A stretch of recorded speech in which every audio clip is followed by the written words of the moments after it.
mic check, 1 2 1 2, mic check, 1 2 1 2. 1 second, man. Let me get situated real quick. Ladies and gentlemen, ladies, how's everybody doing? I'm gonna look like this, man. What's going on there? Crusader Nation in the building, man. Salute to everybody pulling up on us. Got a hell of a show tonight. Hell of a show tonight. I'm looking forward to it. Hope you guys are too. We're gonna be discussing some things, man. Gabrielle Union recently went viral for something that I didn't something that caught a little bit of heat. So we gonna unpack, what all went into that, and also does this shed, I guess doubt on the feminist movement, or regret, pardon me, is more the word, on the feminist movement. But before we get started into this discussion, like we always do, I'm going to introduce this amazing panel that we have up here this evening. First and foremost, we have Miss Security Boss in the building with us this evening. Taylor.com is in the building with us this evening. Smooth himself has pulled up with us in the building this evening. Queen Sheila in the building with us this evening. Miss Fantasy Island Girl is in the building. Ronan himself is in the building. Miss Saida has joined us this evening. Ricky Williams himself is in the building. And last but not least, Miss Lucky Marie is in the building with us this evening. How's everybody doing? I'm here. I'm doing good. All right, man. I like to hear it, man. Again, everybody, appreciate y'all pulling up. Make sure y'all tap that like button if you haven't got a chance yet. Salute to Kenny T is in the chat. Salute to my dog. Also, again, I just want to reiterate that we are on break from the podcast until June 6th. We will be returning. But like I said, live streams is still going to be in rotation. So you make said sure June 6th? June 6th? June 6th. Oh, that's my birthday. Word? Oh, that's dope. Yeah. But yeah, so we will be returning. So everybody that been looking for the audio, it's like, man, I'm refreshing the Apple button. I mean the Apple app, and I ain't see it. Nah, it's because we ain't put it out yet, man. We're gonna be back on June 6th. Like I say, we just on vacation right now, man. We ain't really took a vacation since we started this thing. I'm gonna be honest, or a lengthy one. So I feel like now is the time. It's a lot going on behind the scenes. We're trying to get sorted out, but by June we will have it sorted out. So we appreciate y'all patience, understanding, things of that nature. All merchandise can be purchased at cruiseseason.com. If you hadn't tapped in yet, we got some new stuff coming. Can't really announce it just yet, but when they get in, y'all already know we gonna run it by y'all and let us know what y'all think. Patreon has already seen it, but yeah, man, it's gonna be some fly shit, man. Y'all already know how we give it up. Mike, I think that's everything, man, for now. Real quick, man, Mike Dub in the building. The 20 ball. Say salute to the true Sorry, it's been a while. Priorities. It's all good, man. Take care of your business, big dog. Your family always. Appreciate you, bro. But yeah, so that brings us to this discussion that we are having here tonight. Feminism, the feminist movement, things of that nature, right? Came into effect because women wanted equal rights and equal pay, and a lot of the rights that they had been deprived of, prior to that.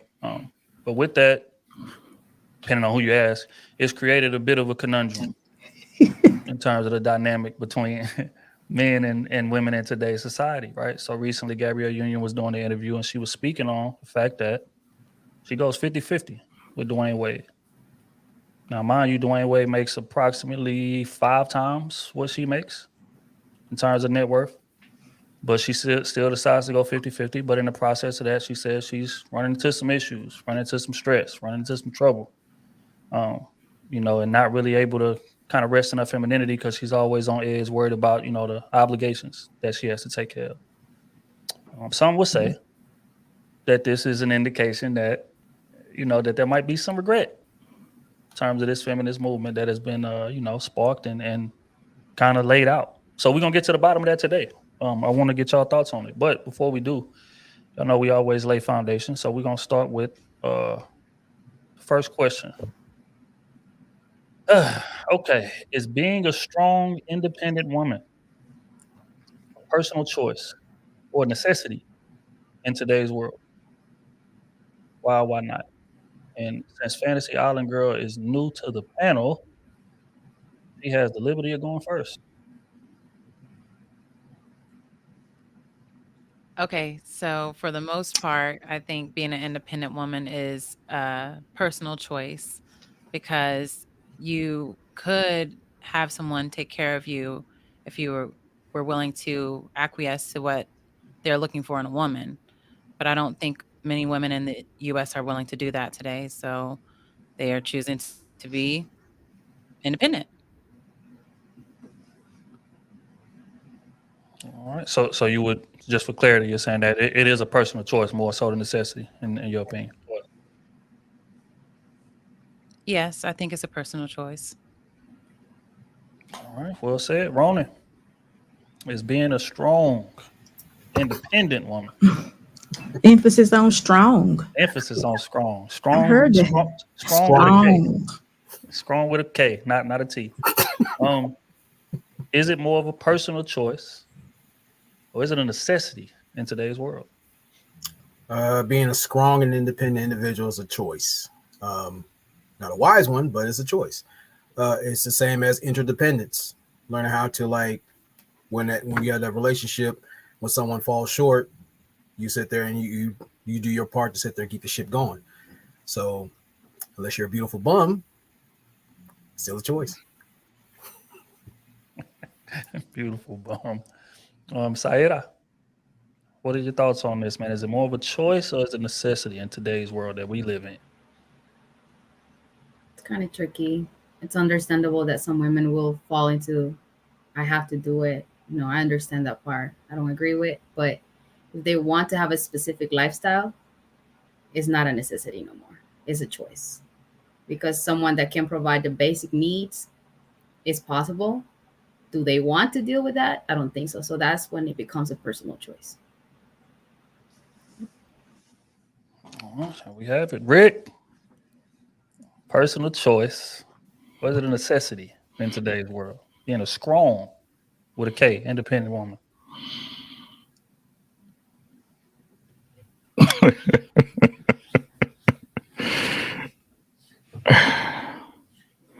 What's a necessity for these ladies? Mhm. It's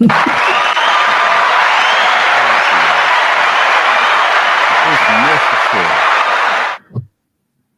Because most of y'all don't have one feminine bone in your body. It's necessary for you to be strong and independent. Because Lord forbid you be what a man wanted.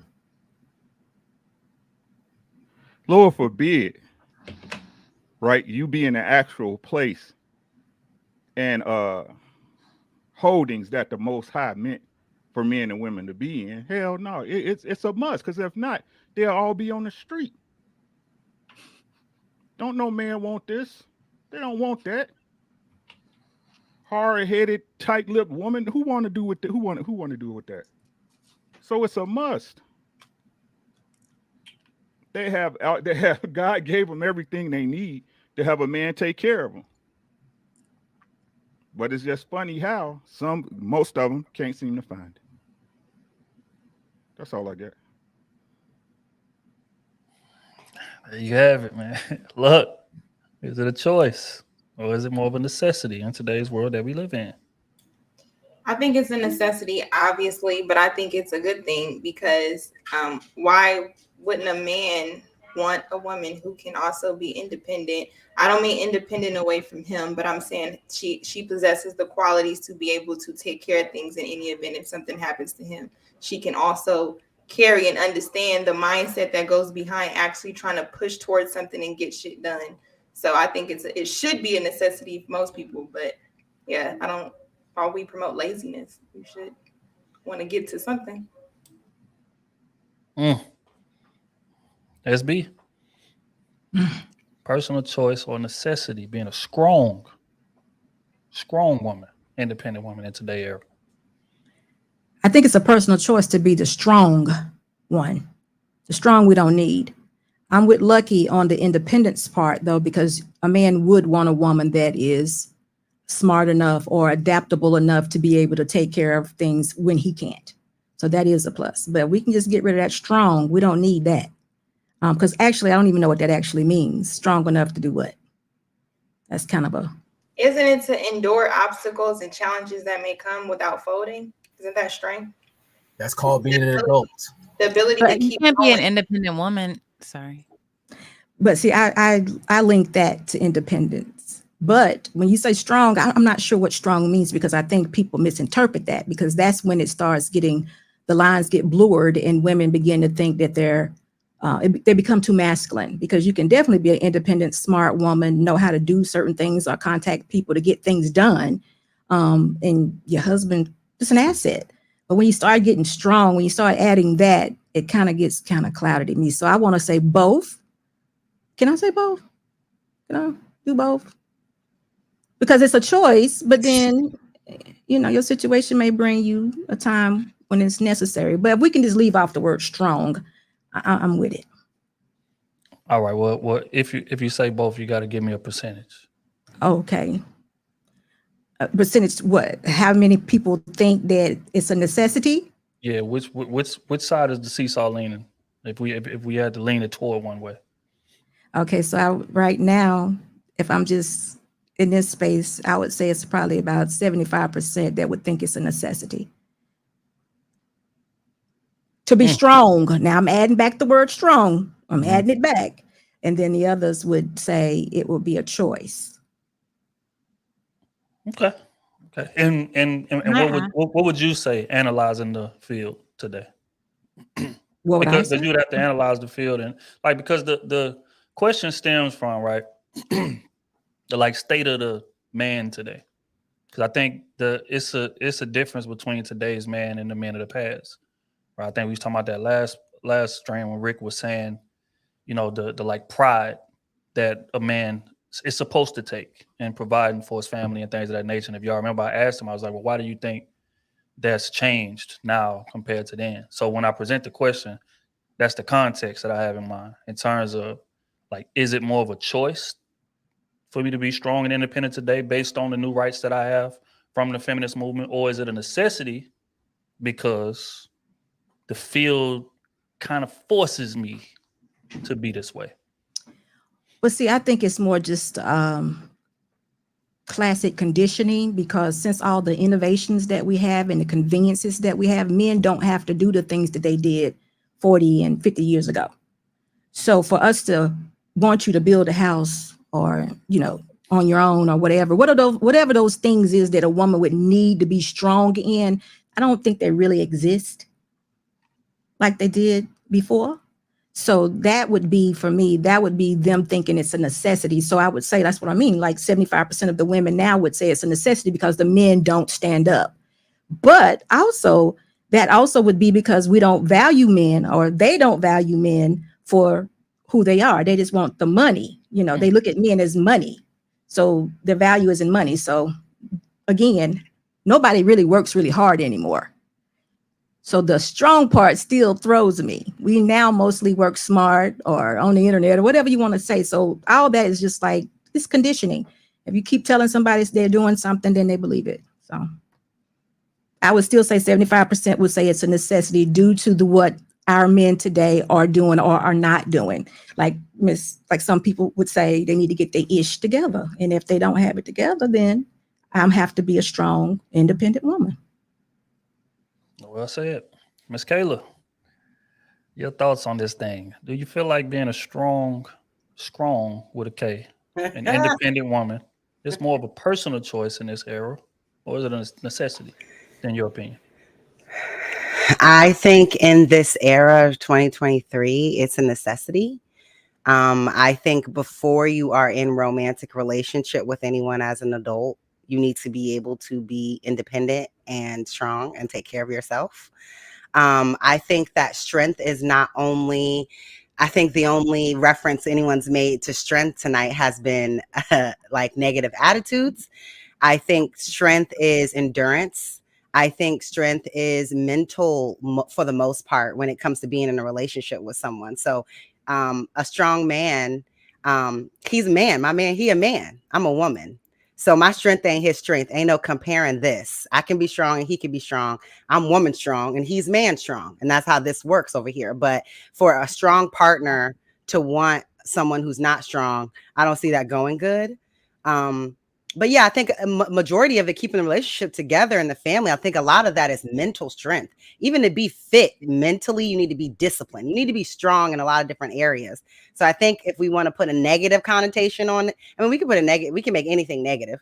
We can make anything, you know what I'm saying? But I'm choosing to see it as the positive sides of that, the sides that have raised half of our generation to endure, to get out of those situations and get wherever we are today, took the strength of a parent.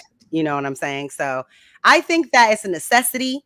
I think that you should take care of yourself and establish yourself as your own being before attaching to someone else during that age of, like, you know, college, after college, or young 20s, for sure. So in order to do that, you need to be strong, intelligent, for sure, and independent and interdependent, and know how to develop a network around you in order to gain strength and wisdom from. So yeah, that's what I got. Okay. Smooth himself has joined us in the building this evening.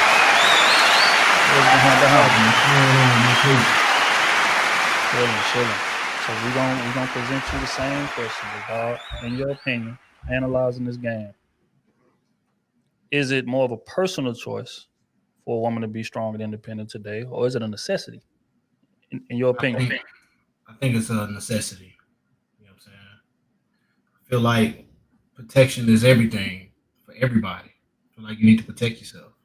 You know what I'm saying? And that's not saying you need to be overly bossy and independent with your man, but independent with yourself.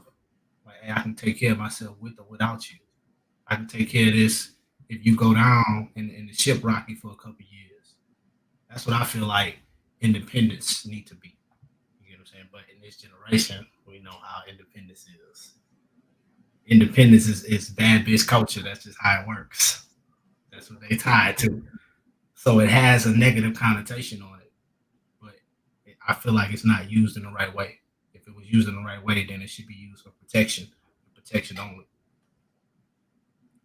And it'll save a lot of heartbreaks.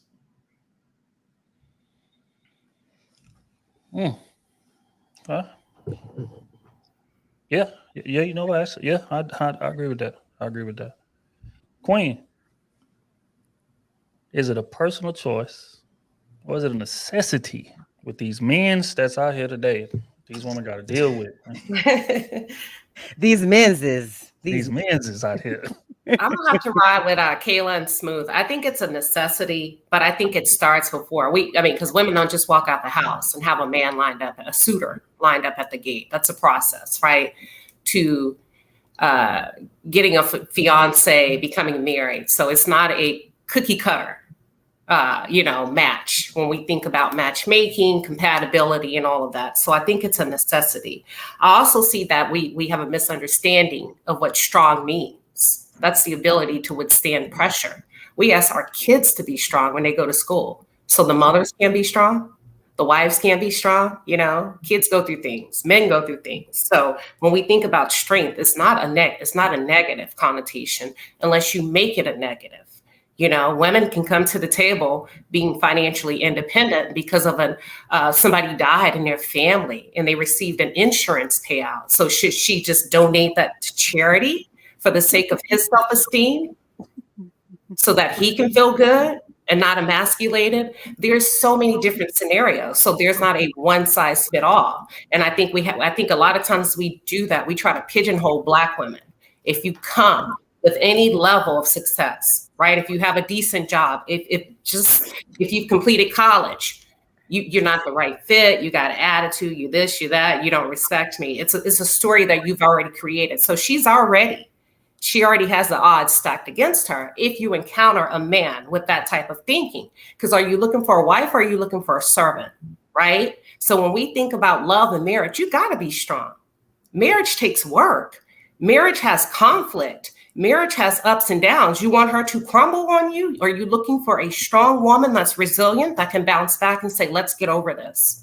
Let's push through this. You know what? We're not going to lose sleep over this. So I'm really confused about what it is that we're really talking about when it comes to the Black community and how we can come together as men and women and create healthy marriages and healthy households. Hell, I see married men on the internet with dirty ass houses, dirty ass backgrounds. And I'm like, that lady has to be strong in order to submit to that shit, just so that he can feel like a man. That's all I got.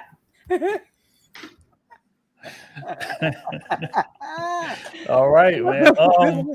Let's see. If I had to give my take, my 2 cents on the issue, I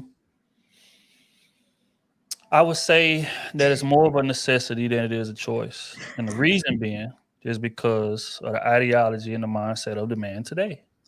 I feel, going back to the conversation me and Rick had the last live stream, I don't feel like men take as much pride in providing and like being that man and like making sure that my woman kind of stays a woman, you know what I'm saying, and kind of contributes and is a helpmeet and things of that nature. I feel like most men are completely good. As a matter of fact, would probably recommend they women go out there and work and make money. You know what I'm saying? And bust her ass and all of that stress and all that come with it. And then come home to, you know what I'm saying? So I feel like that's way more prevalent now from men today than it was back then. Also, with the advent of social media and things of that nature, relationships are way less stable. People are way less likely to stay in a relationship today than they were back then. I think back then your relationship kind of defined you, like the family name. Like it was pride in that. You know what I'm saying? Us being married for 30, 40 years, you know, raising this family, creating this infrastructure. Even though we didn't really have much back then, it was pride in family. It was pride in name. Today, that's gone. It's pride in individual accomplishment. I'm trying to go out there. I'm trying to get that bag.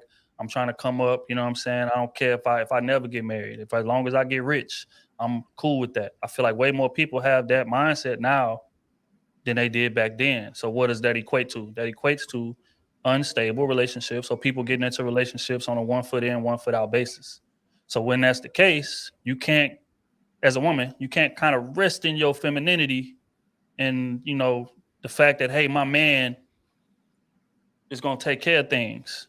Because in the back of your head, you thinking, damn, if this thing goes left, which is a good chance that it probably will, because as I look around me, a lot of these relationships are going left. So I need to prepare myself for that. So that's why I need to go get my degree. I need to go get my good job. I need to go get these things just in case the shit falls apart, because the mindset of the man today is different than it was back then. So because of all of that, it's a cumulative effect. I feel like it's more of a necessity to be strong with a K and independent than it was back then. That's just my take on the matter. Does anyone disagree? To me, it doesn't make sense because you said that he makes 5 times more than her. So marrying a man with money is not convenient, even if she wanted to stay home, because she doesn't trust him. Like, she's working, she can rest in her femininity. Even if he was willing to provide for her, she don't trust him. She doesn't feel like it's unstable in her mind. So, I don't know. To me, for her, I think in her case, I think back to the basics. Choice. And we back to the basics. Go ahead, sir. To me, I think for her is more like a choice. She decides to put herself in that position.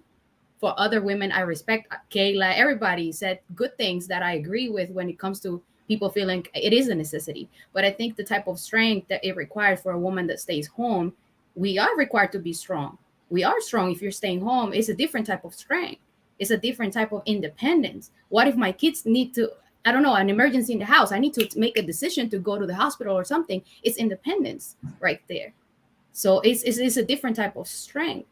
But we are taking it. Someone said, I think it was Kayla, looking at the negative side of the strength that is required on being on that position on another position. So I don't know. To me, it's kind of confusing because if he has money enough to take care of her, she decides to put herself in that position. So being with a man with money makes no difference. They just don't trust him. Is that trust or that's just a person? I mean, because if we're talking about the Bible, that it says you're not supposed to trust anyone 100%. Everybody is capable of something. There is a lot of people, as we've seen throughout history. I don't really know an abundance of women who've never worked and did nothing. They just sat home and he did every single thing. And then when their kids get to a certain age, they work for the help. They do something. So is that really not trusting them, or is that also just making sure that all your T's are crossed? Because you see a lot of relationships where she did kick her feet up and he took care of her. And then when he didn't want it anymore, they got a divorce. She has to be that person over the age range of what most people would hire you. You have no skills. All of that's the reality. So we could think it's not trust. It's also trusting yourself. Like I don't know if anybody agree. I just want to know, how does that not show that you don't trust him just by securing yourself? How is that not trust? She could be saving her money and let him. It requires for her to give everything from her, like saying, you know what, he's the leader, he's the one making decisions. She could be saving her money because in reality, he doesn't need her to put any money. That's what I'm saying. Like, I'm not saying what she's doing is wrong, but just the fact that she has to feel like it's coming 50-50. If he's making more money, that's not even 50. All right, so let me ask this. If what you just said was reversed, how would they look at that man? If she made 5 times more than him and he didn't pay a dime towards the bill, he just saved all his money. He's working, he just saved all his money. How would that look? What would they say about that man? Even though he's rich, no matter what scale he's on, he's still rich. But he just didn't pay a dime towards none of their living expenses. What would you think the world would say? But the reality is that women don't date down. That's just simply like, women will not look someone that or pay for everything for someone. If they do, they do it. Like, there's cougars out there paying for everything for the men. There's men that accept that. There's a little bit of everything in this world, but that's not normal. All right, let me reel y'all in because we done kind of jumped ahead on the schedule. I kind of let it go because I like the conversation, but we jumping ahead. But we gonna unpack this further because I got some tidbits that I want to add to that conversation. But before we do, let's go ahead and pay some bills, man. Sir in the building with the 20 ball. I'll tell you. Team Fantasy, Fatty Camp. Appreciate you for donating, big dog. We got, make sure I don't miss nobody. Fat Boy Life 10 ball. Tell Lucky I got an open seat in the Honda for, man. Look. In the Honda. Appreciate you, big dog. Marcus the Father, what's up, my good people? To the question, yes, it's a choice. 2, it's a big myth. See, that boy starting trouble already. Sheldon, 2 ball, Slick Rick, what it do, big bro? Appreciate you, fam. Marcus again said, and y'all got Fantasy Island Girl on here. Let's see how this goes. Oh, Lord, see. Here we go. Appreciate you, bro. Grizz Treats for 2 ball. I never seen a Hulk strong woman fight a wallet. That's hilarious. Appreciate you, bro. The message to 5 ball. Y'all got my favorite women dynamic duo on tonight. This will be good. Shouts out to Lucky and Island Girl. Appreciate you. The Manic Jeans for 10 ball. I came because Fantasy Island Girl was such a good sport, but stayed for Saida and Kayla. What up, ladies? Answer. It's a necessity because more resources equal more choices. I said Shelton to 5 ball. I'm still confused on how being an adult is considered strongly independent in 2023. The attitude that's attached has killed the black family. I'm just saying. Big Jizz composition for 2 ball. Team Fatty, shout out Fantasy and the panel in the chat. Appreciate you, big dog. Casey with the 10 ball. They all for the streets. Stay sucker free is the campaign. Appreciate you, bro. Okay. So again, man, if y'all enjoying the conversation, make sure y'all tap that like button. We appreciate everybody for pulling up on us here this evening, man. We're gonna go ahead and get into the next line of questioning that we have here on this glorious evening. First off, just real quick, just one. I need like just a yes or no from each person real quick. Do y'all feel like the majority of women today, the majority, have an independent mindset? SB, we're gonna start with you. Now, I wanted to ask, are we talking about single people or married people? SB, we're gonna start with you. Both. Both. Mm-hmm. They The got some people majority. in marriages that has an independent mindset. I would say most have independent mindset. Kayla, would you say that most Um, women today have an independent mindset? Most, in your opinion? no, I think most women who are a little bit of attractive are looking for someone else to help. Smooth. Would you say that most women have an Yes. independent mindset? Yes. Off the rip. Yes. Emphatically. Queen. I would probably say Emphatic. no. No. When you really talk to women and they feel comfortable telling the truth, no. They don't want to be by themselves and do everything by themselves. Absolutely not. Ronan. Hell yeah. Ronan. Saida. If it's single, most of them are independent. Look.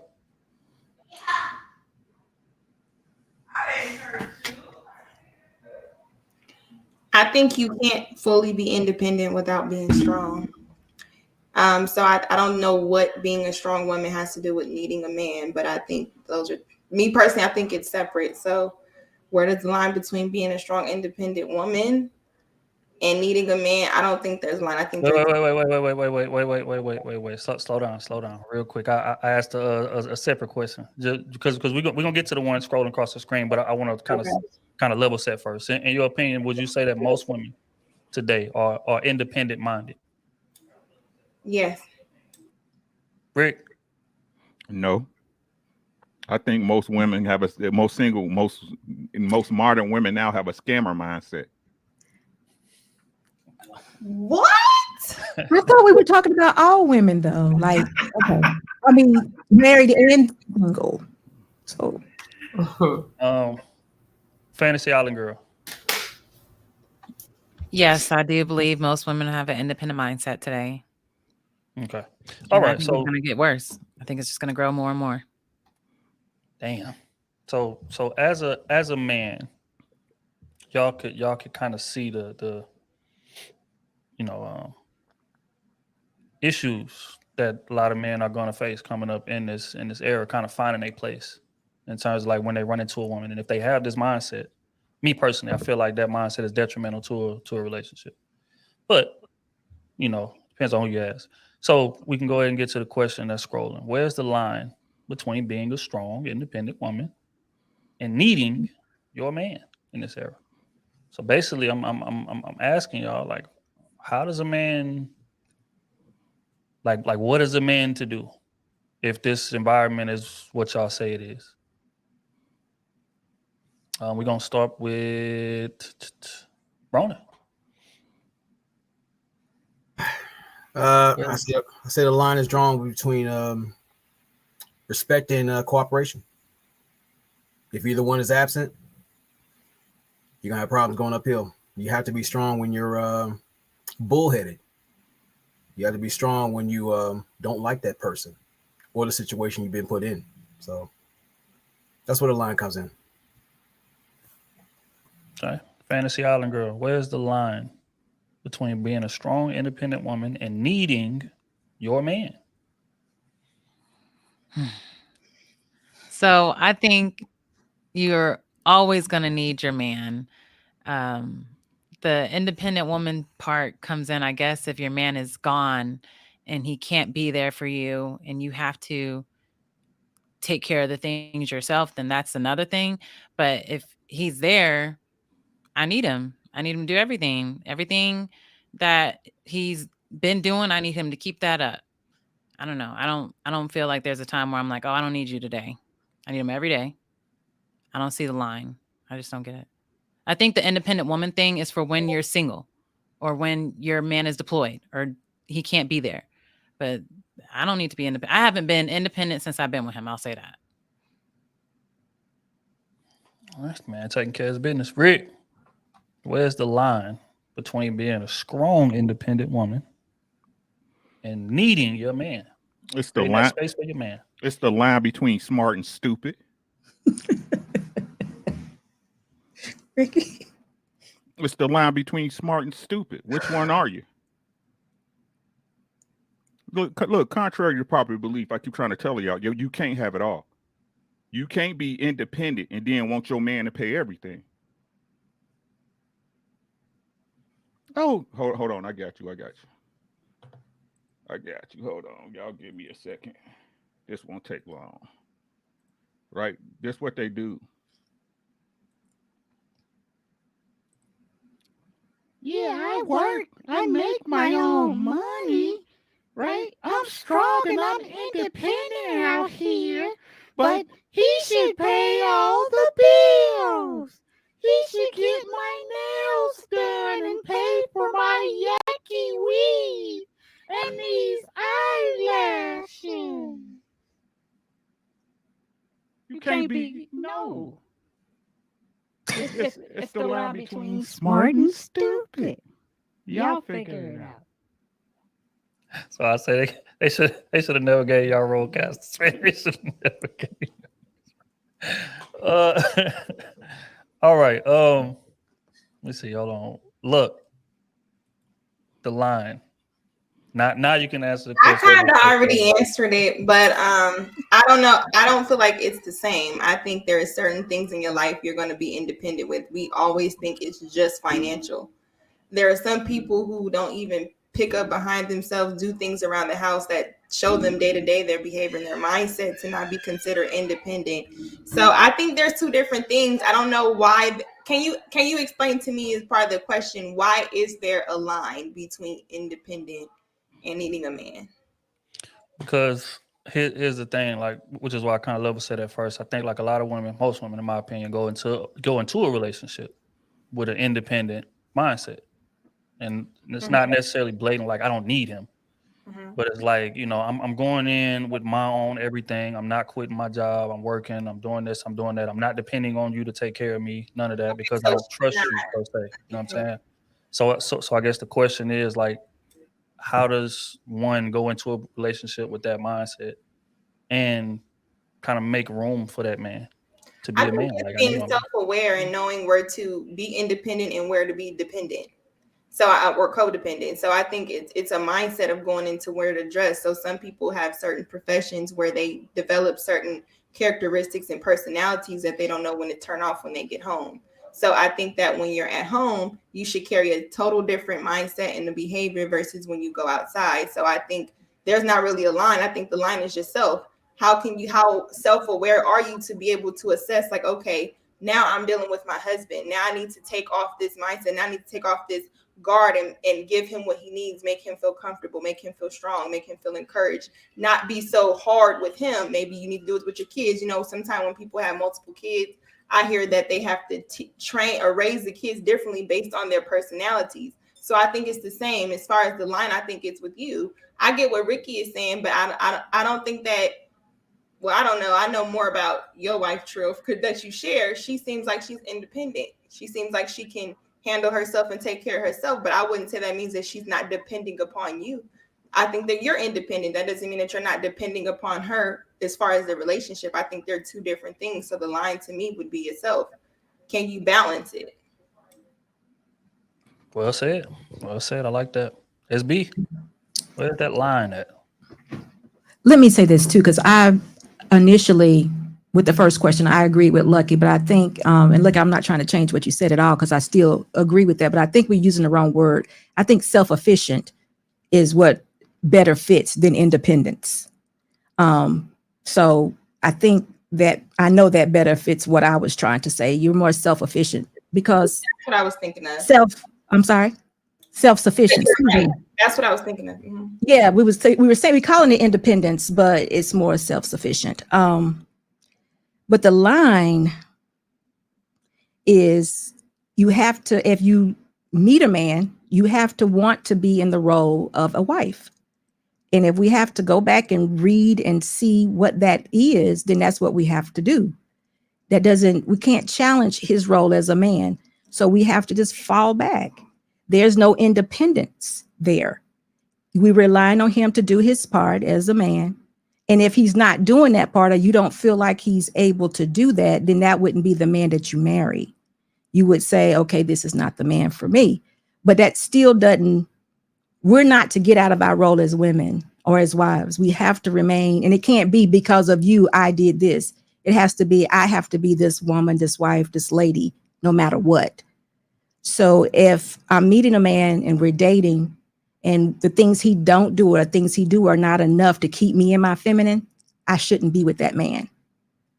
So the line is when I cross over or decide that I have to do more than I'm supposed to do as a wife. Now, being self-sufficient is totally different. Like we said earlier, learning from your husband is a smart thing to do. That's being an adult. You're picking up things, and a lot of things you pick up from your husband. He teaches you things.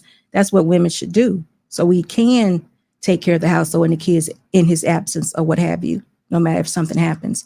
So that's the difference for me. The line is when I'm called out of my femininity as a woman. I have to be a wife at all times. Well, say it. Kayla, where's that line between being an independent woman and needing your man? Like, how do you balance that? The line.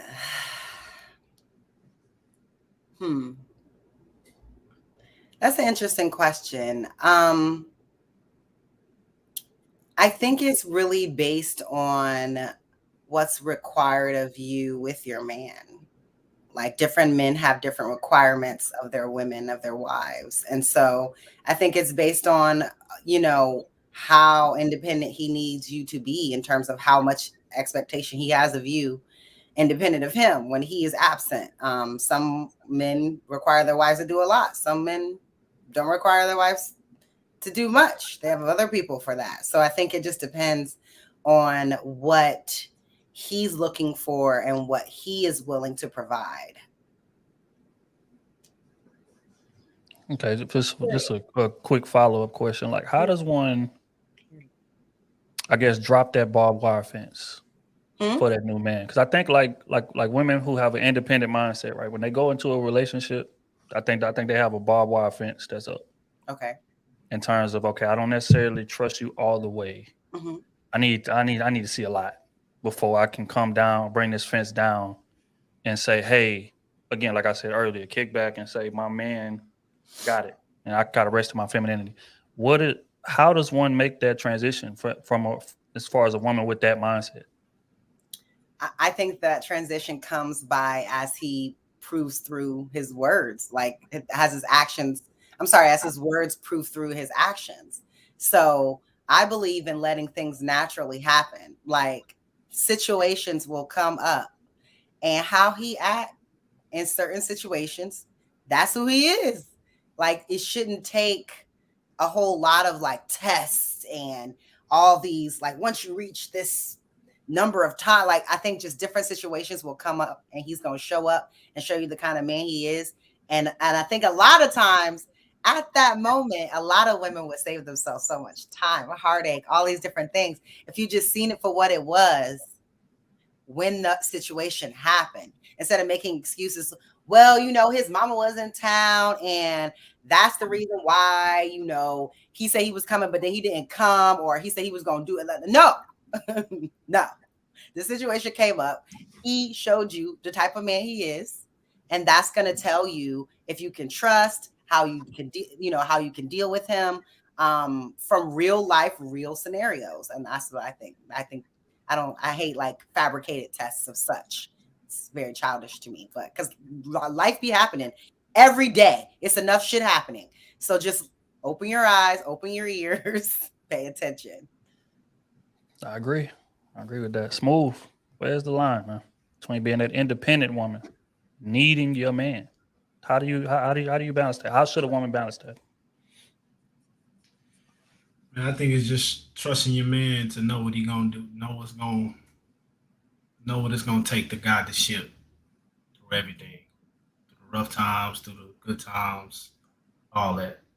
You know what I'm saying? Like if you don't build that type of trust, then the relationship gonna fail regardless of how great that man is, how sweet that man is, all that. Because eventually he's gonna get tired of you stepping in the way of him. Eventually. And that and for a lot of men, for a lot of good men, that take years because he's hoping that you can slow that shit down. Be like, look, you can be dominant outside this household, but the moment you step in that garage and get out that car, you need to turn all that off. You get what I'm saying? because I tell women all the time, man, like no matter how powerful you become, when they knock on their door, that's the lawn man, that's the service guy. Anybody that knock on that door, they looking for the man of the house. They're not asking who the lady of the house is to speak to that woman. They're not. So if you know that role, I see you, Caleb. They're not asking. They're not asking for you. They're not, because I've been in sales for a long time, and the number one thing men say, let me talk to my wife before they can make any major decision. Talking about, oh, okay. The same way. Including you. But the number one person they looking for is the man. And then the man goes to his wife for counsel. That's how it should be. But if you don't allow the counsel to happen, then you fighting the endless battle. Hell up in that shit. Exactly. So that's why I see the line. Just say, let me ask my wife, so they won't have the ones to say That's a no. cop out. They don't I was asking their wife. I was in sales for 15 years. It's a cop out. It's a cop out. Most of the time it is. Most of the time. Sometimes it is. Sometimes it's not. Most of the time it is. All the time. If a man say, I got to talk to my wife, he don't want to buy from you. That's a fact. But if you want them solar panels like I want, I got to have counsel. I can't just make a decision, say, yeah, let's do it. You know what I'm saying? Because that changes the financial thing. There's actually specific rebuttals to give to these type of people for men specifically that say, let me go to my wife. Well, I'm pretty sure your wife will be very happy if you take this smart, decision, because you're feeding his ego. So when you feed that ego of the man, making feel like he's the one that makes the decision, you're gonna make that sell. Well, I guess it depends on what you're selling. I'm talking insurance, everything. I'm in sales, so $500 to $700 from cable TV to Corvettes, it's all the same. Any man will tell you. It's the biggest excuse ever in a sale. If you think a man, when he ready to go buy a Corvette or Camaro, say, let me talk to my wife. Even when hey, and I'm that type of man, I do that because I understand the difference in financials it's going to bring on. Because if I go get that vet, at the very least, that vet going to cost me $1,500. If you went to get the vet smooth, you already talked to your girl. That is a fact too. That is if I'm on the route, the decision was already made. That's different. You're going to buy versus someone coming to you to sell is two different things. That is true. All right. But listen, when it comes to, I want you to, Smooth, can you give me another example? Because when it comes to a salesperson dealing with a home, usually a smart salesperson would say, I can't, we got to be together. It got to be husband and wife there at the same time before the presentation even starts. Yeah. So is there something else that you can give us an example of that a husband would be like, you got to cut this domineering thing out because I can't take it? Can you give me another example? Man, I would like to give you a personal example that I'm going through, but I can't speak on that without approval. A couple people on the panel know what I'm going through. Okay. But it's, in my opinion, I would say it like this. It's knowing what to say and what not to say at all moments. You know what I'm saying? Because for most men, like when you with your husband, you expect your husband to be a gentle beast all the time. No matter what y'all doing, you expect him to be a gentle beast all the time. But in the moments of being that, what if he make the wrong decision? What if he embarrass you? You get what I'm saying? Like that's the stuff that you're not looking for, that you would expect him to understand. The same with the woman. The man expecting his woman to know when to act in turn, like know when to speak in turn. And if y'all don't have that type of grounding, it's gonna be a lot of sad nights and a lot of arguments. Because nobody know where they stand. That kind of goes back to being a wife, though. A wife knows and should carry herself in a certain way. A wife should know, but divorces happen every day. They wouldn't wives. They would get married. This should know thing. I just believe in communication. You feel me? This whole I'm just supposed to know shit. That's like you can't. There's no way that you can cover every scenario, though. That you can't. Things just happen, and if your husband expects you to respond a certain way or not to respond, They just expect that you should know that. And what he's saying is if we do different, then it would be embarrassing to him as a man. And it would be like, okay, babe, when you got in the car, you can't be embarrassing me like that. Because sometimes it's simple as allowing your husbands to be wrong.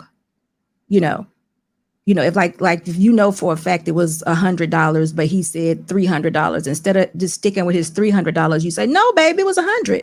You didn't mean anything by it, but you corrected him. That would be a no-no, but you didn't know. You can't correct your husband. Oh no, she got to correct me. It's $100. No. You don't correct your husband. I'm not talking about between you and us in a conversation. I'm talking about out in public, maybe with a group of friends or at a dinner table or a dinner party or something like that. You shouldn't correct your husband because it doesn't really matter. It doesn't matter whether it's 300 or 100. It doesn't really matter. So why bother to correct him? Now, just like I said, we think different. To us, it was nothing, and it might have been done. Just. Oh no, baby, it was 100. You didn't care. I mean, it was no big deal to you either, but to him, it was emasculating because you corrected him. He's the man. I corrected my husband before, and it was a dire situation.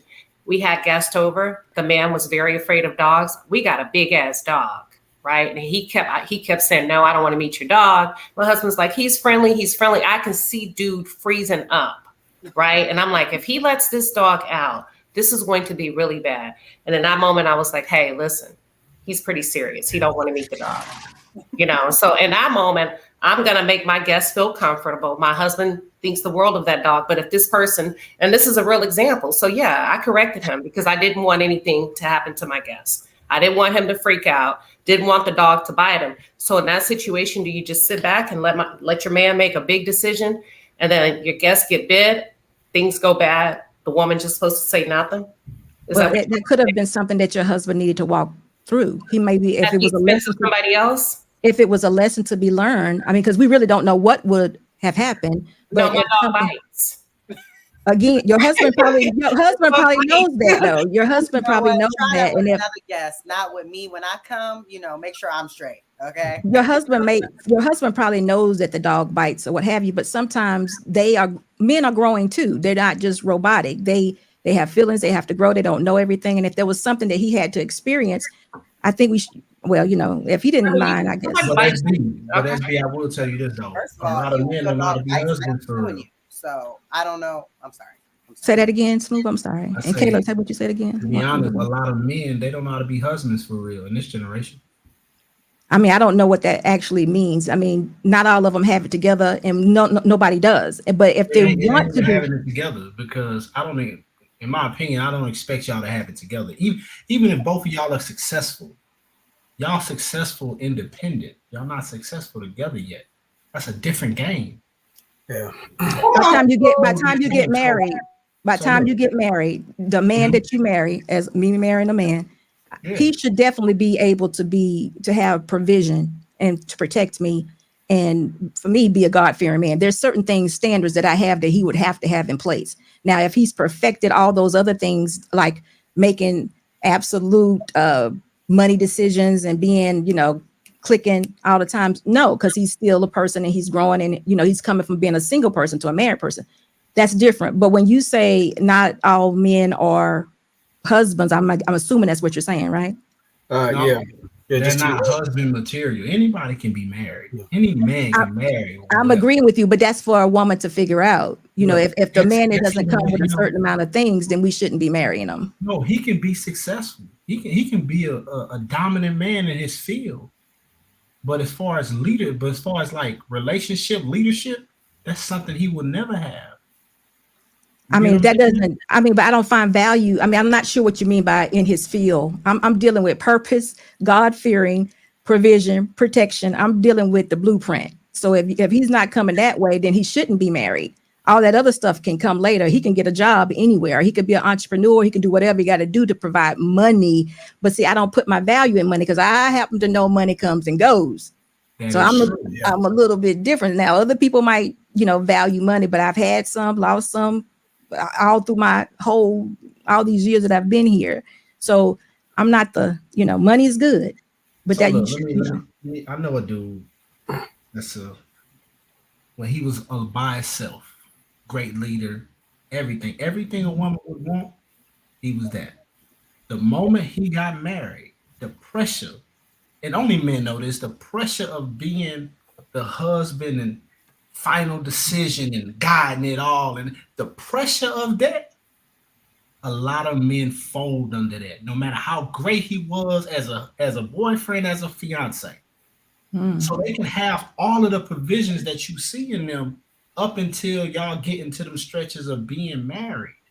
That's a different pressure for all men, and all men handle it different. Yeah, I agree with Smooth on that, because the thing is, like, how's he handled that level of adversity? You look at his circle of friends, you get his pillars of influence, how he leads on certain things. But again, like when you have that family, you gotta lead him a certain way. So I mean, I agree with him too, but that's what the way wife is though? for. That's what the wife is for. What way though?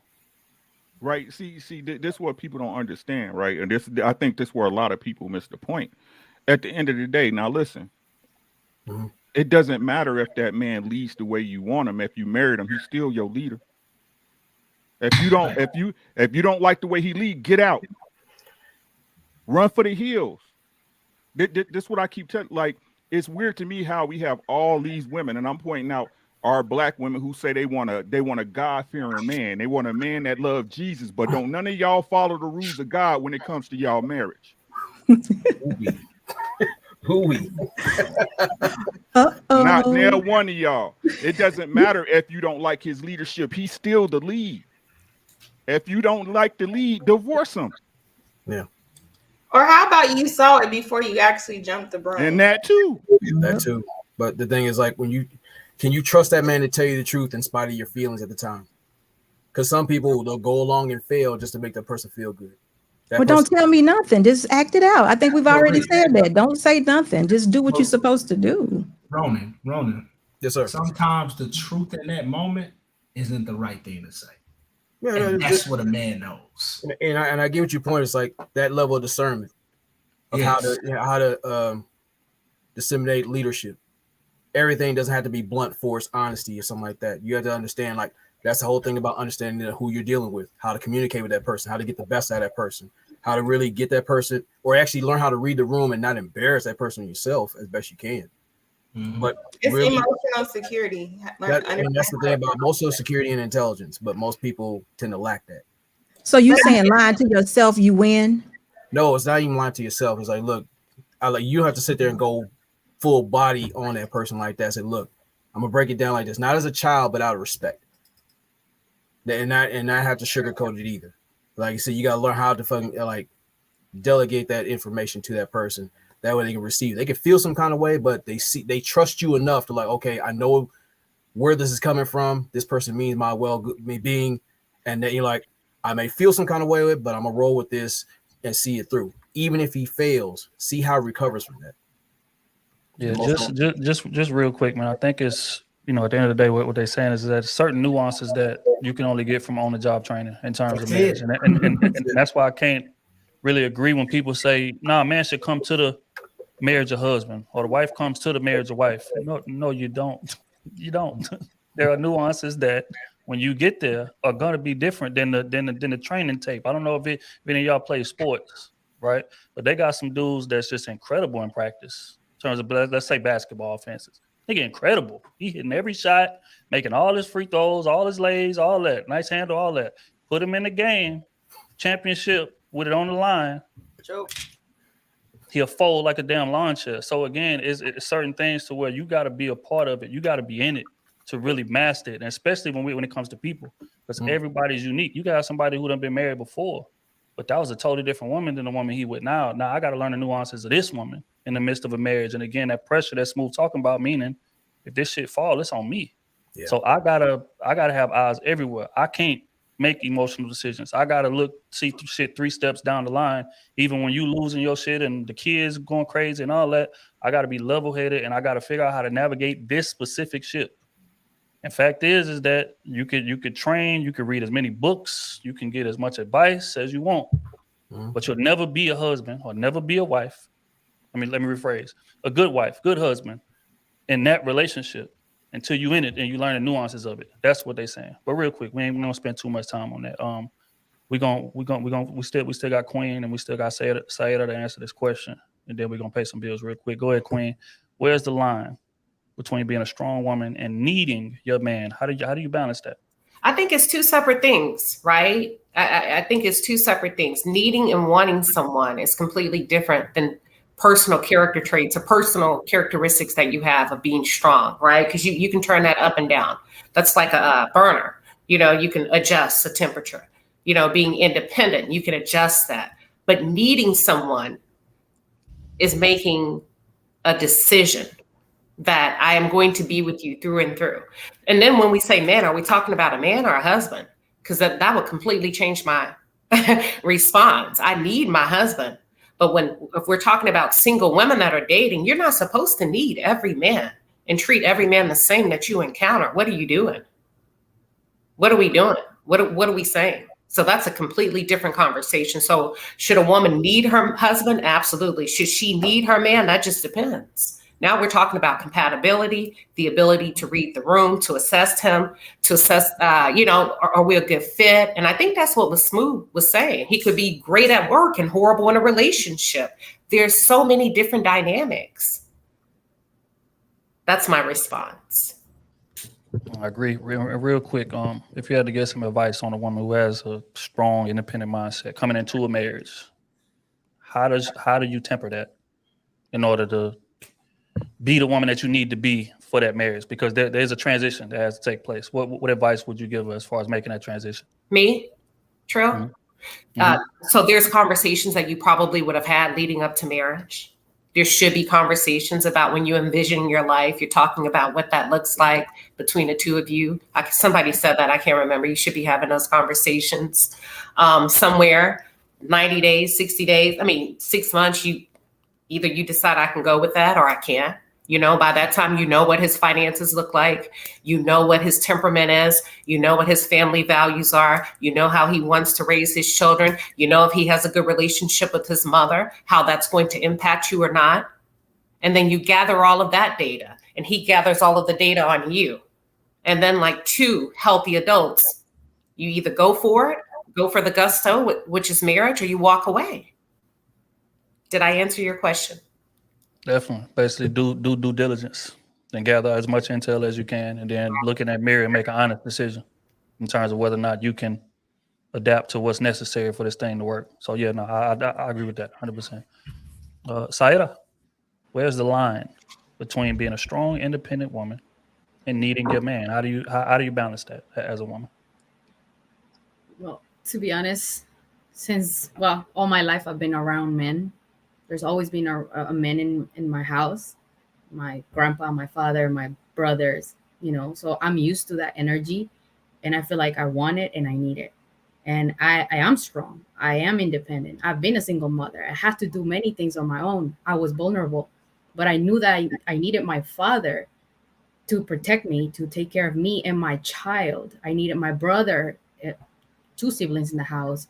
So when I'm around them, I don't lift anything. It's not even about something that I can do. It's just like, it's something that it makes you feel like you're spoiled in a way. I don't want to use that word, but it's kind of like, I like it. I want to tell them, hey, can you, do this for me? And they're like, really, do it. Like, if I ask them nicely, and I'm teaching my daughter, hey, can you ask them, in a nice way? Because sometimes she goes to her uncle. It's like, can you do, but it's like, ask correctly. And those are things that it feels good when they do it, and it comes from the heart. But I think it's more like the line is, if you really see the value in a man, and men's worth, not from the money, but what he represents in the household. And for that, you respect that, and you really want that. You invite that to your life. You really want the energy around you, the way I see it. Well said, like that. All right, man, we're going to pay some bills real quick, then we're going to get to our next line of questioning. First and foremost, man, Marvel Bishop, my dog, in the building, man, with the cookie dog. Appreciate you, the dog. It's family up there. Man, always showing love, man. Appreciate you. We got Davon with the fireball. Self-preservation is a necessity. Life skills is a necessity. Problem is we apply fight or flight tactics that worked 30 years ago. It's very true. Transitions have it got to be made, man. Are you only left behind fat boy with the 2 ball? Hell yes. I don't even know what that was for, but he was emphatic about it. Appreciate you, big dog. Marcus, the 5 ball. Brother Ricky, too raw with the truth. The voice John is hilarious. I said, they should have never gave y'all niggas roadcasters. I swear. Grizz Treats 2 ball. Ricky voice. Y'all beggars. Appreciate you, bro. Fatty in the building. The 20 ball. What up, bro? We say, let's go, Fantasy. Thank you for being a good sport. Salute to Lucky, Ricky, King Sheba, and the crew. You're welcome, Queen. All right, who we got? House of Hypocrites, the 5 ball. Why does a man have to be put on stipulation for a woman to be feminine? If you're on this panel as a woman, manless, that's your issue. All right, we appreciate the donation. Big Dog Grizz Treats 2 ball. How many ways do you have to communicate? 5 things. if y'all don't know what the 5 things Oh is, my man, God. that's two live streams ago. Only 2 seems longer. Well, it's hilarious. They want 2 ball. Don't correct them like a child is what they mean. Yeah, facts. If you correct that man like a child, you're gonna lose our respect for you. Relationship gonna be over with. Big Mel, 20 ball. What up, bro? Say, hey, family, love y'all from Detroit. Shout out to the D, man. Always. I got some real ones out there, man. Message with the 20 ball. Say there is a line, but women don't want there to be one. They want both. Can't have it all, beloved. Why? Because of ego. It's always the ego. That's just the way it is. That's how society is, from work to relationships. I agree with that. Appreciate you, big dog. Davon, too. A lot of us are learning on the job and need grace. That's facts. Yes. That's facts. Because I know damn well I was learning on the job. I didn't know a damn thing about being no husband, and I almost crashed the ship in the process of learning. Yeah, but I crashed it a few times. You know what I mean? It was real shit. Appreciate you. Eugene, the 5 ball. Keep in mind that a leader is still part of the team. Therefore, a man must allow the woman's input before making a decision. It's facts. It's facts. Nisi with the 5 ball, sending good vibes. Salute to the crew. Appreciate you, Nisi. You already know. Biggin with the 10 ball. Trill, stop talking about James. So I like that. He doing the best he can. Hey, that nigga about to be hooping in China. That's real rap. He keep up what he doing. Appreciate you though, bro. He gonna be in Taiwan somewhere with that step back. Marcus, the 2 ball. Dope conversation so far. Appreciate you, bro. Pulling up on us, man. JB3 with the 5 ball. Security boss. Teach, Queen. Appreciate it. Andre with the 5 ball. Vet purposely and properly. Date accordingly. It'll all come out in the wash. I agree with that one. Ikine, 2 ball. You guys left me out of this. Appreciate you, bro. All right. Again, if y'all enjoying the conversation, man, and it done been a hell of a one so far. Hold on. Kenny T in the building. So last time I learned on the job, I got fired on my thing off. This is crazy as hell. Appreciate you, bro. Retro Chuck, the 5 ball. Ain't got a statement. He just wanted to show love. Appreciate you, big dog. They caught him stealing boxes on his day off. Got his idiot. I snitched on him too. We're going to talk about that off camera, but neither here nor there. All right. Y'all enjoying the conversation. Make sure y'all tap that like button, man. We appreciate everybody pulling up on us. Crusader Nation, deep as hell in the building as always. Thank y'all, man. We're gonna get into the next situation. I kind of referenced it earlier. It seems as though, and it's just in my opinion. So I guess I'm gonna go first on this one, right? Since I never get to go first. Never. You know what I mean? We're gonna make some changes to that tonight. Do men today still take pride in being able to provide for their woman? Hell no, they don't. They do not. A lot of men, I would say most, Okay. would rather they woman out there bringing that money to the crib. And so much so to where their lifestyle depends on the money that woman is bringing to the crib. If she stopped working, he would have to move out of that house. He would have to get one of those cars back. Things of that nature. That's what I mean by lifestyle is affected. And I think a lot of men in this era are comfortable with that. Now, see, me, I have old school principles.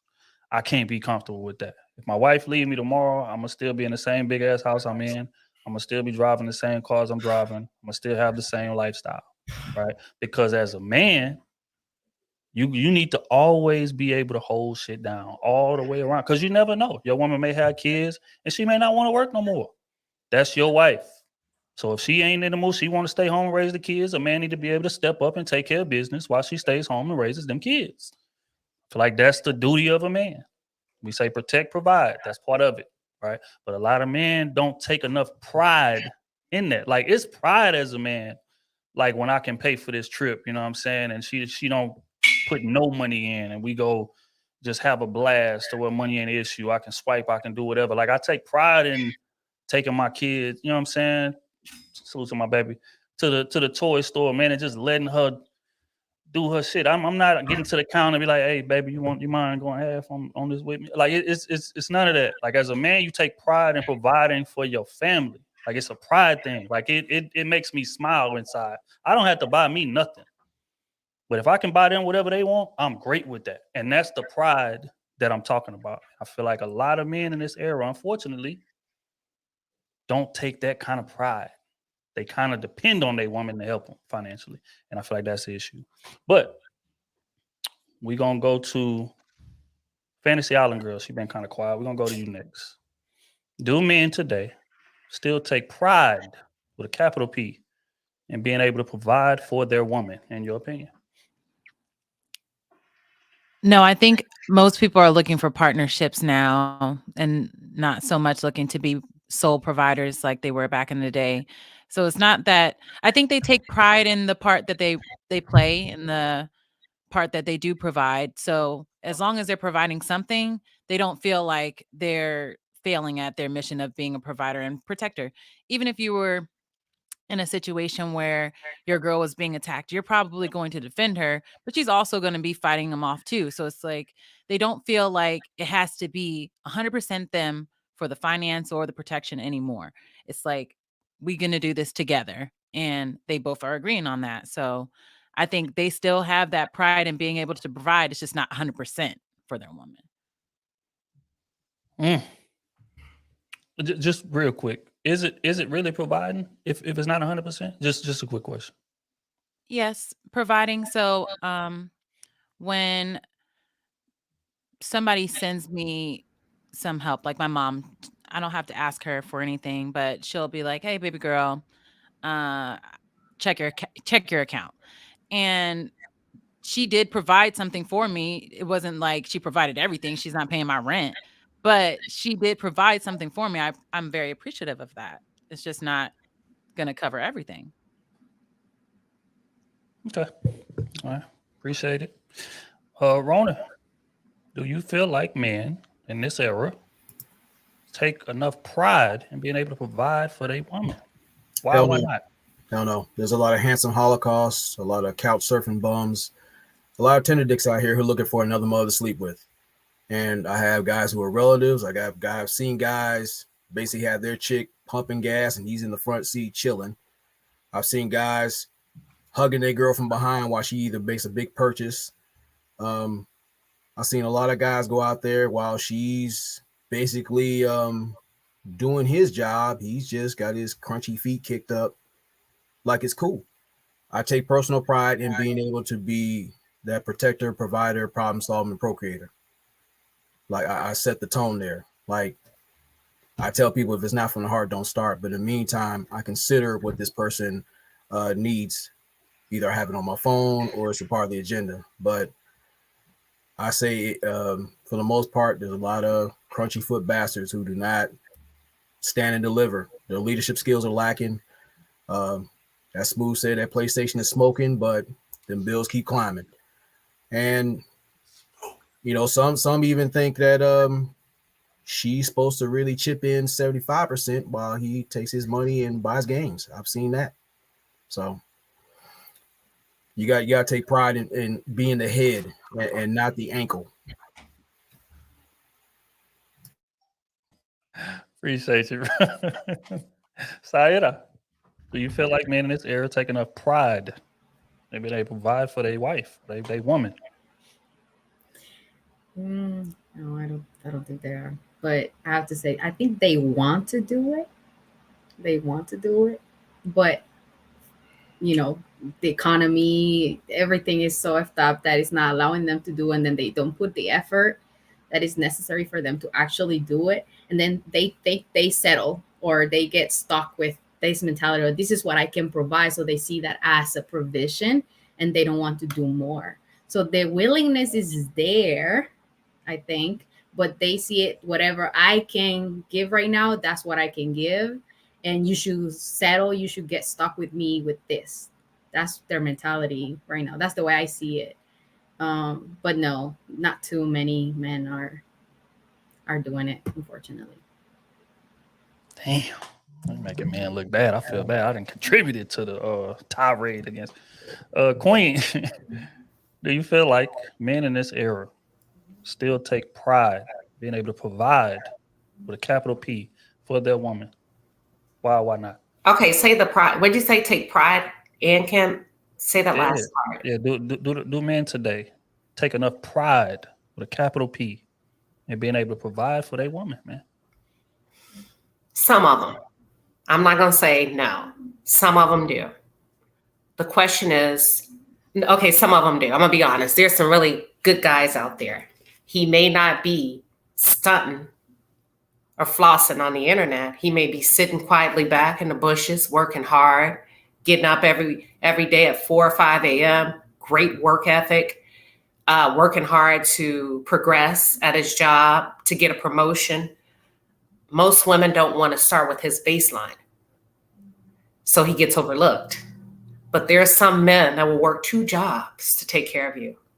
But I mean, if it ain't coming in the right package, I think we confuse that with, no, they don't want to provide.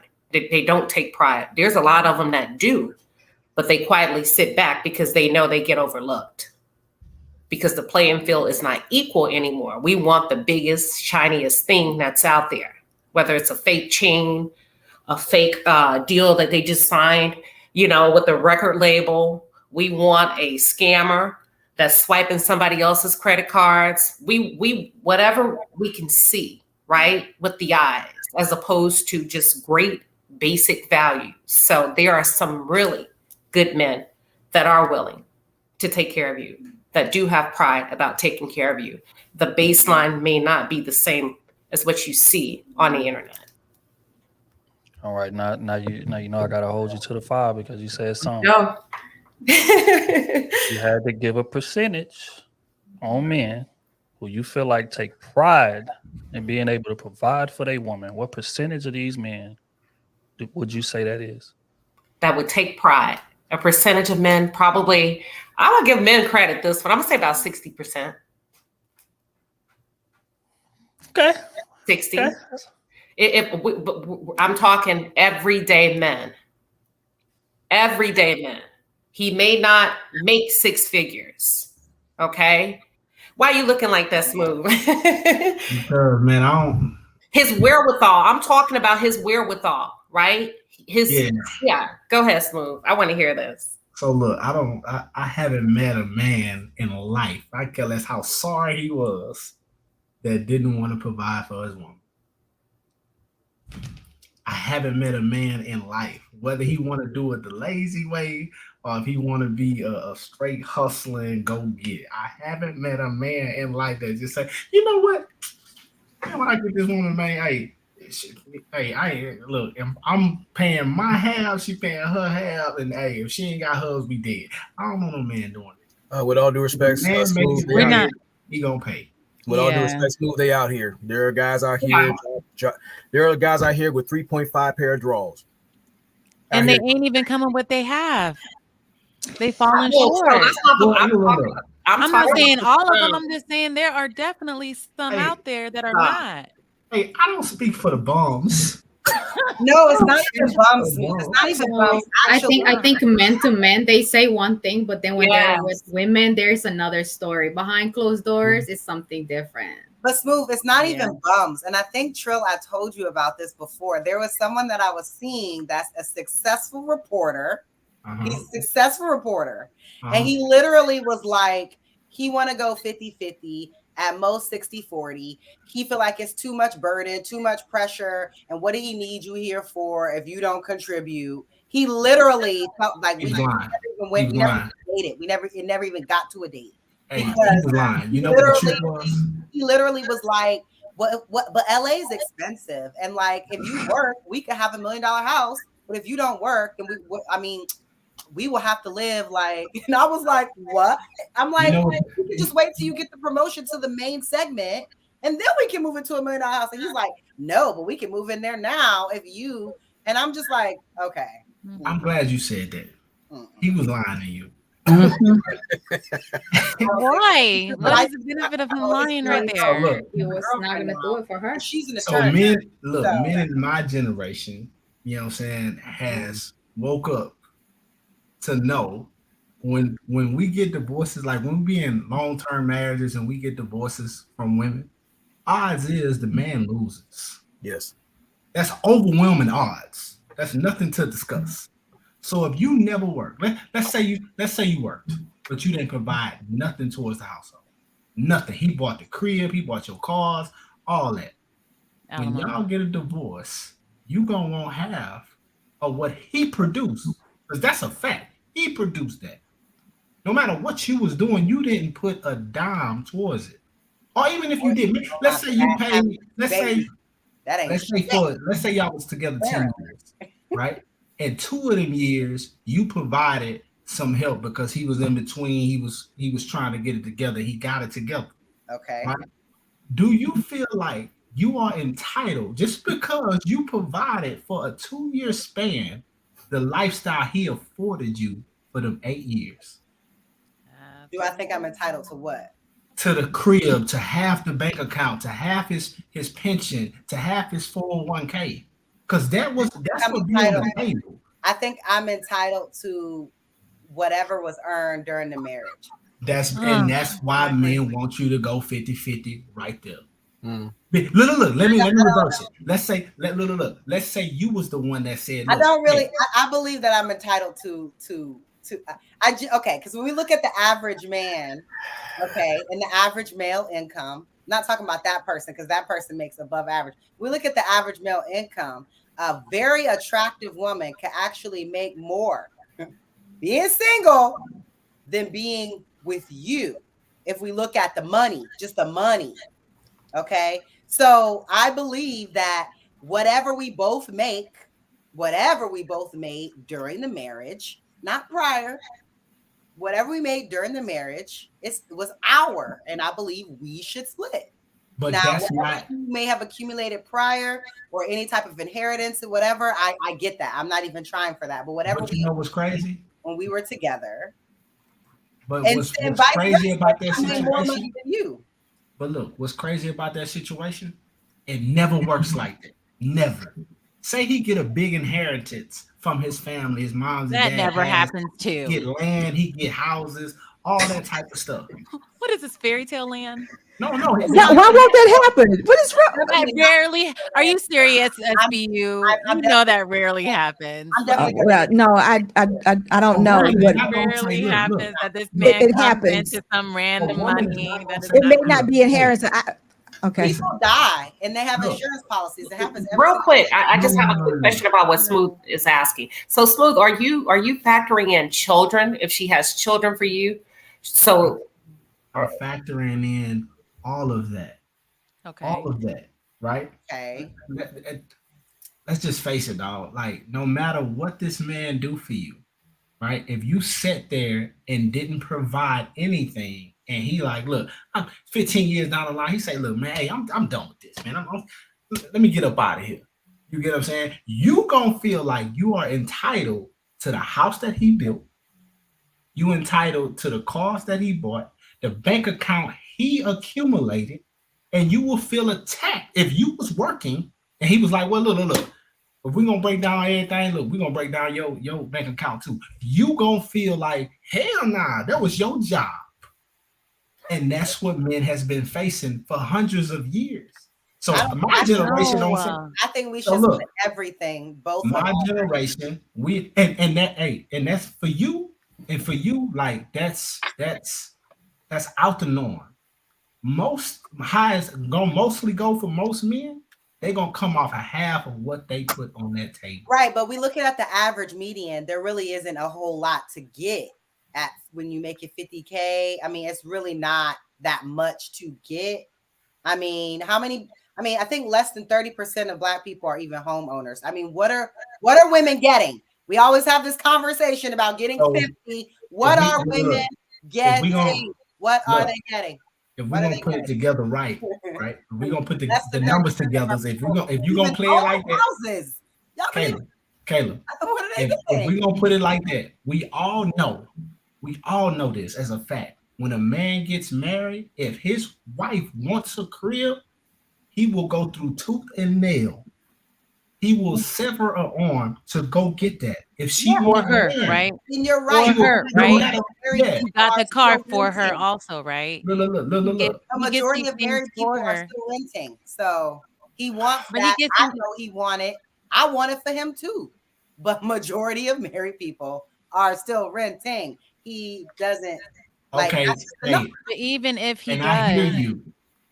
Even if he does, he's giving it to you, and you can't just take it back because you're getting divorced. Like if you bought me a car while we were married and we got divorced, you're not going to take my car back. It's obviously a gift and it's obviously mine.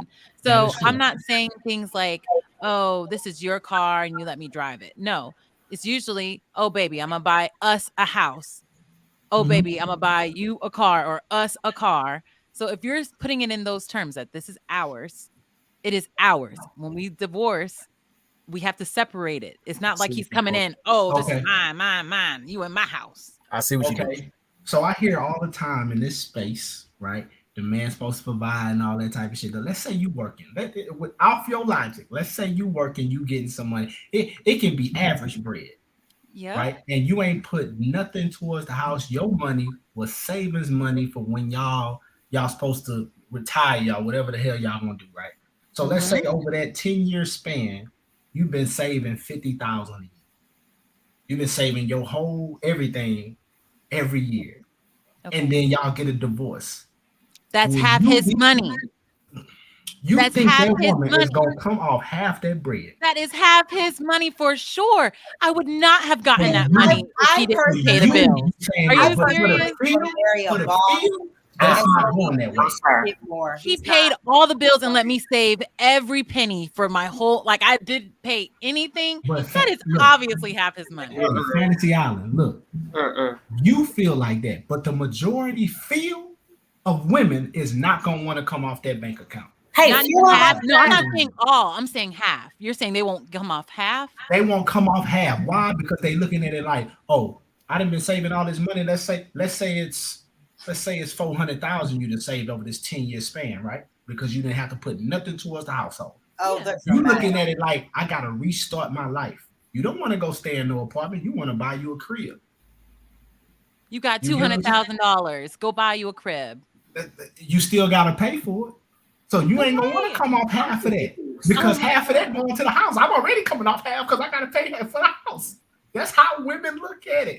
So men looking at it like, oh, no, I stand to lose too much. So why would you punish your wife for an arrangement that why would you punish your wife for an arrangement that you set up? If you're financially capable of taking care of your family and should the marriage not work, why would you punish your wife? I don't understand your argument, Smooth. I'm trying to Queen. First off, she's not my wife no more.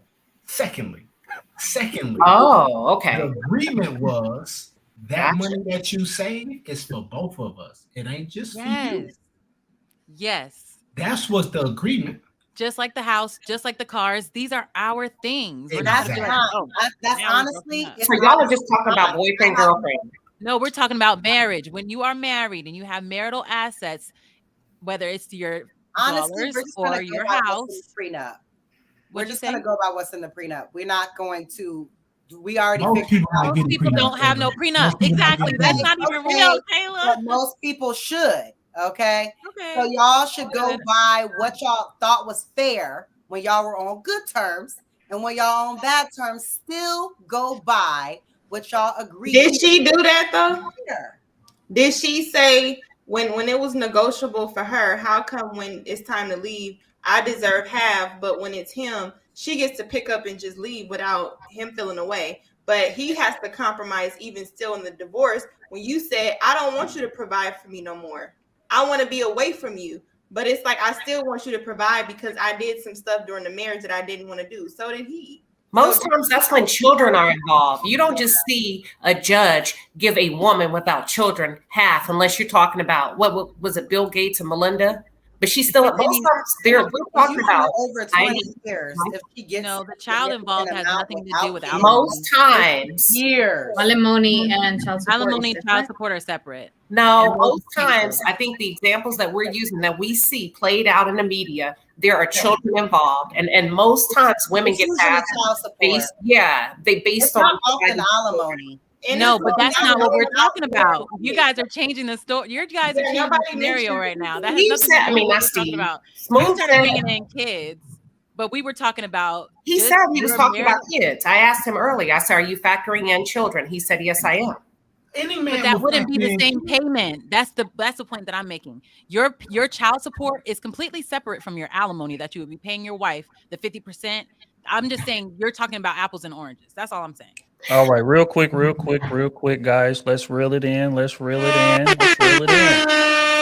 Okay, this thing has gone on long enough. I try City to let girls y'all down 1,000. always go in circles. You know what I'm saying? City girls down it's actually 1,000. well, hold on. Smooth didn't answer it, so it's on Kayla now.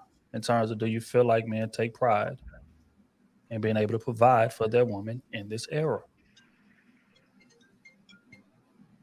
I would just let that ring. So actually, we gotta answer that after this. But okay, mind your business, Ronan. Jesus. Okay. So, do men today take pride in being able to provide for their women? I think a percentage of them do, but I think by large, men take more pride in themselves than they do, providing for their woman. I think a lot of men have a mentality when it comes to providing their woman. Sometimes it's not even in the pride of providing for her. It's for their ego. It's like, I'm that guy. I was able to, ice my woman with blah, blah, blah, blah. It's more about their ego. It's just like being in a club. Like, I'm able to throw more money than you. I'm able to have more bottles than you. Or a lot of the situations in this generation is often about proving himself and his value as a man and what he can do and how he's on and how he got a bag, and the pride is in that.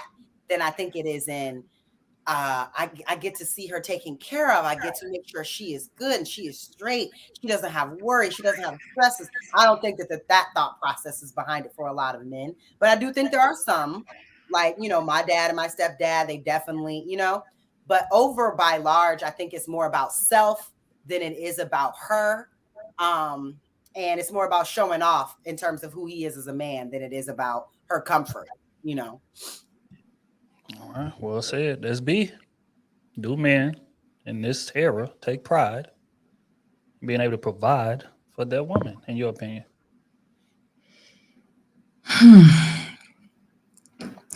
I think if they actually could provide, then they would actually take pride in it. But I think what we have now is all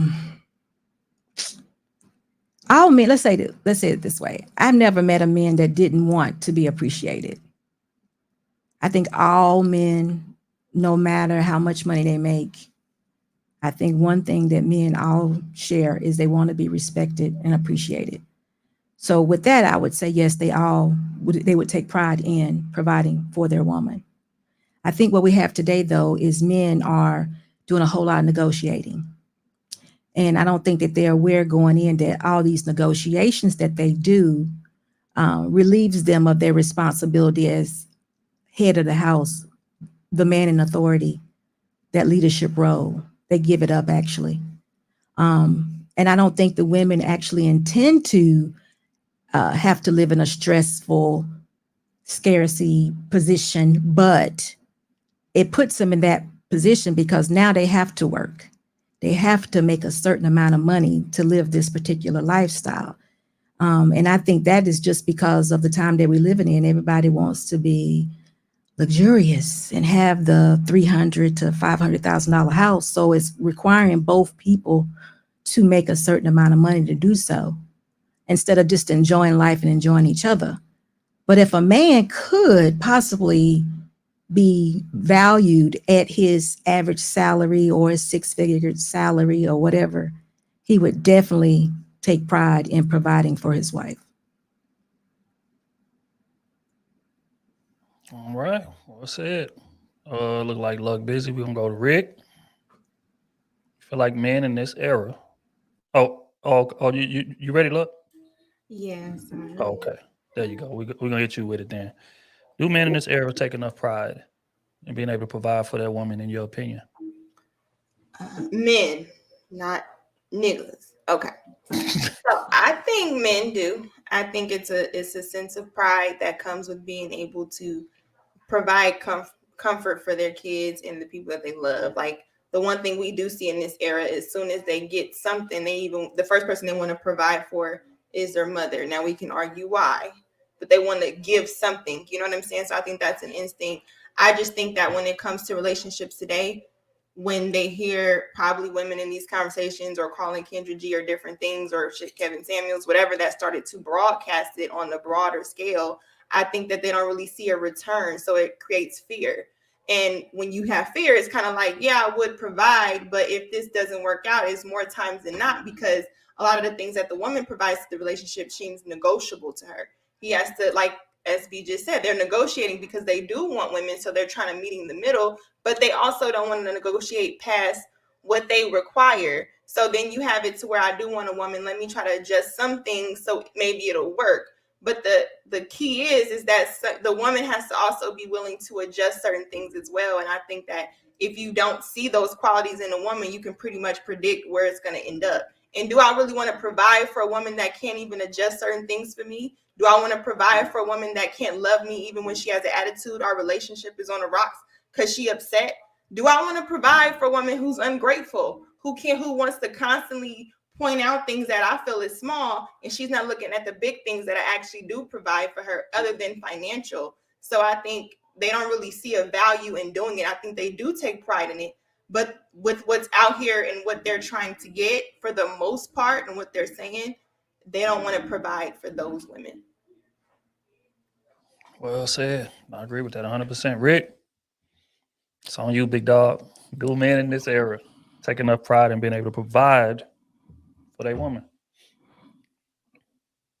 What else you got? As a black man, I ain't talking about them others. I'm talking about us. As a black man, what else do I got?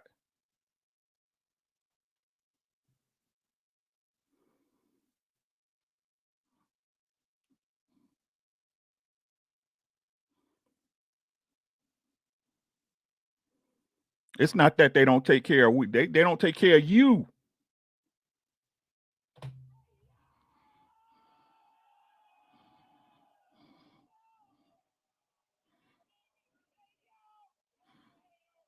They don't take care of you. What Queen Sheba said a couple of weeks ago.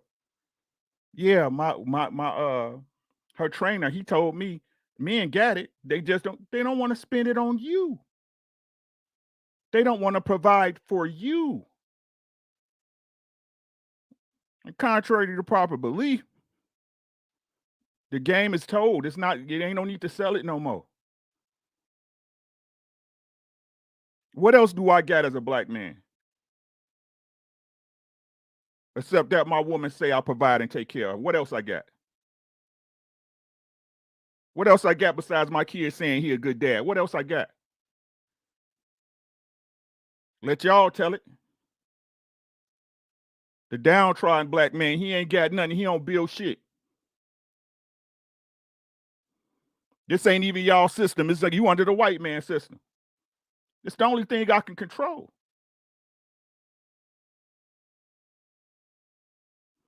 And the problem is, like I said, y'all with that, y'all date y'all with penises.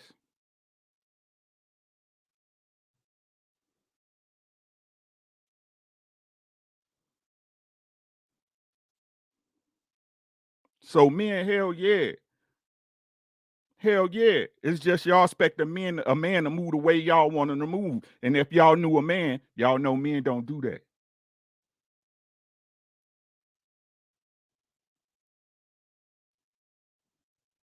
That's all I got. There we have it, man. All right, we're What's gonna. after Ricky pauses though? Can we? Hey, man. Long dramatic pause. No, that's when Boy, he get take his off bag, his man. belt. He take off his belt. That's what happened. Let that man cook. My dog in his bag. All right, we're gonna pay these bills real quick. Then we're gonna get to the video that everybody came to see. We're gonna get raw reactions too. I wanna go down like just get raw reactions before I even ask the question for it. But before we do, Dave Arms, 2-ball, man, Harden about to be what Doc at. Hey, that's a fact. They got Doc up out here expeditiously. That's a fact. Appreciate you. Fat Boy for Life, the 5-ball. We do for the right woman, our wife. True. Very, very true. Big G's composition for 2-ball. A lot of men looking for Oprah and that money. Sadly. Marcus, 5-ball to the question. Sadly, yes. Not all, but some. All right. Appreciate you, big dog. Money, 2-ball. Let's be for real. Women created this issue. Andre, 5-ball, help me out. Can you be strong, independent, and still want the man to provide? If you want traditional, shouldn't you be that? I'm just saying. I could be wrong. Appreciate you, Andre. Marcus, 2-ball. Facts, smooth. Dallas, 5-ball. Men do take pride in providing for their woman, especially when a woman is showing their man gratitude. Facts. That's facts, man. Gratitude is the cheat code for all of the ladies listening, man. It's very simple. That's one of the 5 things that we value. The traveling CPA, the 5-ball, smooth as spitting. Men would do anything for a woman they love. It's facts. Stop it now, loser. 2-ball, because you're not worth it, Kayla. Oh, Lord. Marcus, 2-ball, great point, smooth. Sage in the building. What up, bro? The 5-ball, foolish pride is a man being 100% traditional with a woman that is not 100% submissive. A man in this situation, his pride is being used against him. That's a fact. Dallas, 2-ball, the reporter was getting scamming vibes from Kayla. It's hilarious. Eugene with the 5-ball, man can't provide for a woman if he can't provide for himself. Facts. Davon, 2-ball, that's what Gillian Wallow called homeless sexuals or hobosexuals is what we call it. There's plenty of dudes out here that'll gladly sleep on a chick couch. Grizz Treats, the 5-ball, fellas, she feel entitled to half of everything. You ain't entitled to 5 things. Maybe the 40% is on to something. Maybe Pookie is a chess master. Appreciate you, bro. Marcus Evans, smooth. Nigga gave a smooth round of applause. My boy dog was preaching. Appreciate you, bro. Marcus getting smooth is playing chess right now. I love it. Appreciate it. Dallas says smooth is correct. Women are not coming off the path. I agree 100% with that. Marcus, facts, Lucky. Appreciate you. Fat boy 2-ball, come through. Lucky for the gold. Love, bro. Marcus, Pastor Ricky. Big Saint, the 5-ball. Shout out to Unc, man. Crying, laughing. Fat boy again with 20 ball. Say, damn it, Ricky. And Big in with the 10-ball. Speak, Ricky. I almost dropped my catfish plate. Tell the truth. All right, man. That's all of them for now, man. I appreciate everybody for donating. We're going to go ahead and get into what we came to see. Gabrielle Union recently did an interview where she was speaking on the dynamics of the household with Dwayne Wade from a Bills perspective. She admitted to going 50-50. So we're going to play this clip, and then I want to get y'all reaction, man. We're going to go right to Queen for the reaction, but we're going to play it first. Here we go. I struggle with that still, just because I think I just have more responsibilities, for my money. So I get nervous, like, oh God, that movie didn't open, well, what does that mean? Am I going to have enough to hold everybody up? And everyone's like, it's coming, like, calm down. And I'm trying to find peace in the journey, not using my anxiety and scarcity mindset to be my engine. which is hard. It's weird to say I'm head of household because in this household, we split everything 50-50. But in the other households that each of us have to support, it puts this, there's always this like gorilla on your back that it is like, you better work, you better work. You know, you gonna sleep in? You know, somebody might not eat. She has a scarcity mindset. And in this household, we go 50-50. So she be up late at night stressing about getting that next role, man, so she can hold up her end, not only in that household, but in other households that they operate in. Queen, what was your thoughts initially when you first seen that? Hey, I'm gonna go after her. Hell, I got anxiety for her listening to that. Like, I feel like Gabrielle Union creates her own crazy, if that makes any sense. Like, I feel like she purposely places herself in situations that are not in her favor. With the son, with your child, in Hollywood, starting fights with some of the legends. What else? In this situation, I don't believe her husband told her to pay 50% or demanded that she pays 50%. I don't believe he did. I believe he has more than enough. So I feel like she's creating her own crazy. And I'm curious as to know why. Like, what is she trying to prove? So I actually have a lot of questions. Yeah, I agree. I agree with that. Go ahead, Smooth. So your thoughts on the video? Man, what I've seen in her demeanor, I think it's outside things of their marriage that she worried about providing for. You know what I'm saying? Like if you was listening, like she was talking in a way to where she's hoping that she can provide for everything outside of their marriage, including what she have to take care of in her marriage. If she let them things though, she wouldn't be stressing. And that's the discernment a husband should have to cut all that shit down. It's us. If they can't take it like this here, then we don't need to be giving it. And obviously they ain't had that talk yet because she's stretching herself thin. You know what I'm saying? Because when you got that type of money and you married to that type of man, the way you know that even if he lost his legs today, y'all would be straight for the rest of y'all lives. And you stressing about some money, you taking care of too many people. Too many people on your neck. Because if you don't work, they don't eat. And I guarantee you, it's grown motherfuckers that can go work. And that's what she worried about. So is that his problem or her problem? But people will say that's a we problem now because we married. That's a we problem. And most men look at it like, damn, I gotta find a way to shut this shit down. But obviously they ain't had that talk yet. Or from what I know from Gabrielle, from what she didn't put out in the public, she want to drag her nuts and see if she can carry it all. Now look where she is. She's stressing. You're going to drive yourself in the ground, baby. And that's a sad day for you. That's what I would say. Here's a question real quick. Do you feel like D. Wade has the authority to do what you are recommending him do?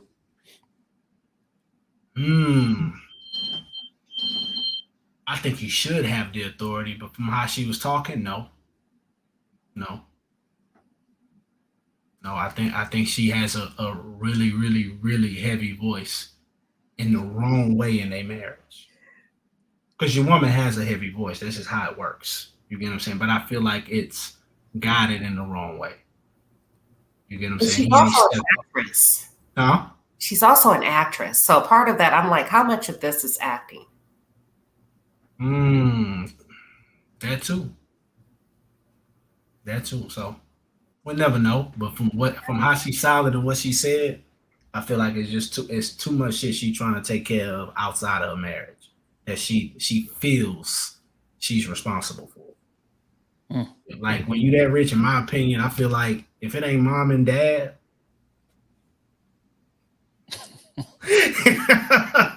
that's how I look at it. If it ain't mom and dad, then the rest of y'all, look, I can give y'all a bone here and there, but y'all better figure it out. When I toss y'all this bone, Y'all better figure it out. And if you don't, then you ain't a real friend or you ain't real family anyway, because you a leech at that point. And I feel like she got a bunch of leeches on her, and she don't know how to say no and turn it off. So that's bringing about a lot of stress, which in time that will mess with her marriage. But didn't she say the households outside of ours, like they're both trying to take care of? So it's not that necessarily that she's. Oh, No, what you said? What? No. We just couldn't hear you. can you hear me now? Yeah. Oh, so didn't she say that both of them were trying to take care of households outside of their household? So Yeah. they didn't really ask him if he's feeling stressed But too. you know he ain't. Man, come on. I know he ain't what? The man 100 up. The man 100 up. 100, get you. 170 to be Yeah, exact. the man 100 That's up. the net worth, right? That's the net worth. No, that's not necessarily that's everything. D Wade probably made about 50 on the court. In Florida where they have no state tax. So I'm pretty sure he's in California. Huh? They moved to California They because moved there, but his where the fortune tax was is like made almost 40%. Yeah, but his fortune was made in Florida, not in Cali. His fortune was made in Florida. Yeah. They didn't take 40. And real quick, I don't he's know still how eating much on that he's shoe providing deal. for on his end too. I'm just saying I don't know how much he's providing for on his end also. He's not But providing we don't for know the if he- stuff that she is providing for outside of them. Repeat that, True. He has other bills outside of her. He got to pay his ex-wife alimony. He has a lot of different bills. He has to probably pay his break baby, whoever she is, some money too. He has expenses. He has quite a few Do expenses. you think he's stressing over them expenses? But he ain't the one complaining, Kayla. He ain't the one complaining. They baby. weren't asking He ain't the one him. That's the complaining, baby. point. Like Come it on wasn't now. an interview about him. It was her. Hold on. So I think people who haven't had a lot of money have a misconception of what happens when you get a lot of money. So when you have a lot of money, everything is expensive. Everything costs a lot of money. So you have to understand when you go from having a certain amount of money in the bank and having money coming in to living on just money in the bank or less money coming in, it does impact it. That house that they bought when he was on the team versus now him being retired and not having an NBA salary. Like you guys, I get it that it's a lot of money, but like when you look at all the expenses, the houses, the cars, the property, multiple homes, different states, different businesses, business ventures, all these different things. It's not just like, oh, there's money everywhere. I can literally remember getting our tub fixed when I live in Pittsburgh with $6,000.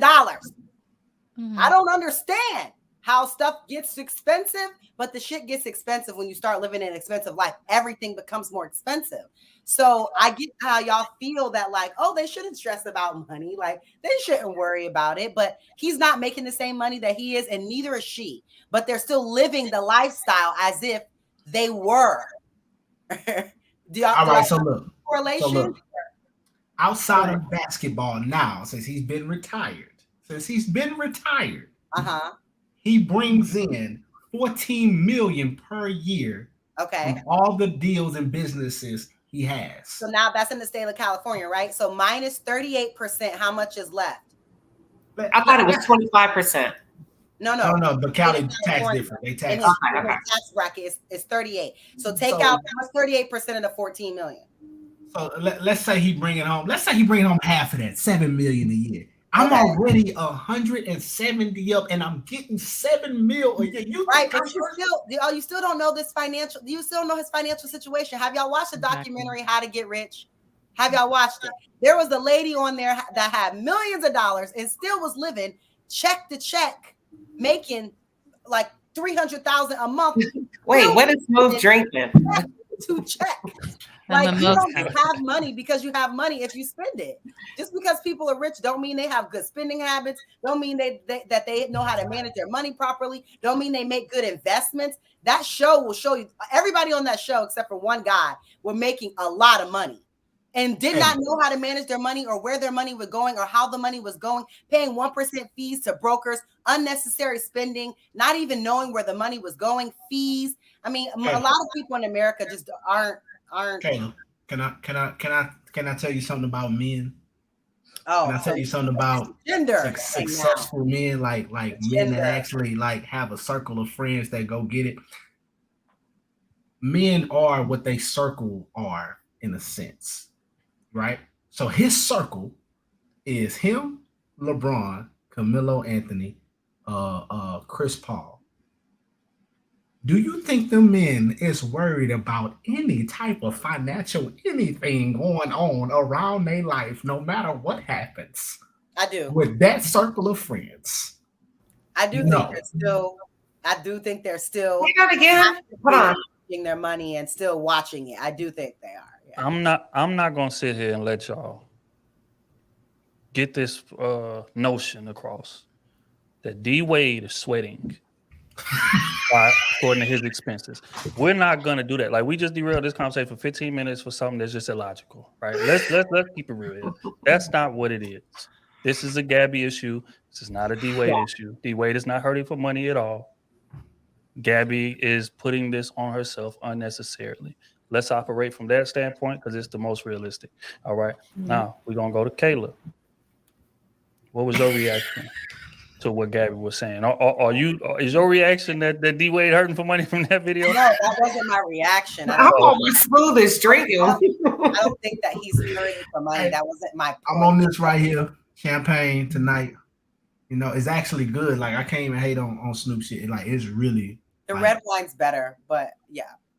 I wouldn't say all that. I threw that in the garbage. But this one here, wow. I'm gonna have to try it. Okay. First off, y'all are doing too much advertising to say we're not getting a check. Way too much. That's my fault. That's all I'm saying. But go ahead, Kayla. You were saying. Nah, like I said, it's not a Dwayne Wade issue. That was a separate topic about financial literacy. Anyway, so I think that overall, I do think that when you are wealthy, there are a lot of people that just have a lot of expectations of you. And so I do believe that they both carry a burden on both sides of like people outside their family, exes, things of that nature. But I also think that Gabby will always see money as a like leverage and control.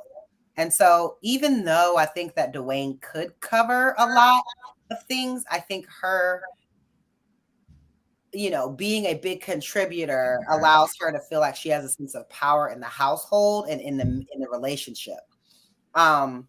Because she pays for things and she contributes highly to the relationship. Because all I know is his first wife wasn't going 50-50. So she wasn't doing none of that. I don't know why Gabby. She also wasn't taking care of her parents or her friends. Brothers. No, I believe his first wife was also supporting her mother when they were married. You know what I'm saying? Was supporting her mother. He was supporting everybody. Okay. Exactly. So my point being is that I don't think that he would have a problem with it, but I do think that she feels a sense of power and control by being able to contribute.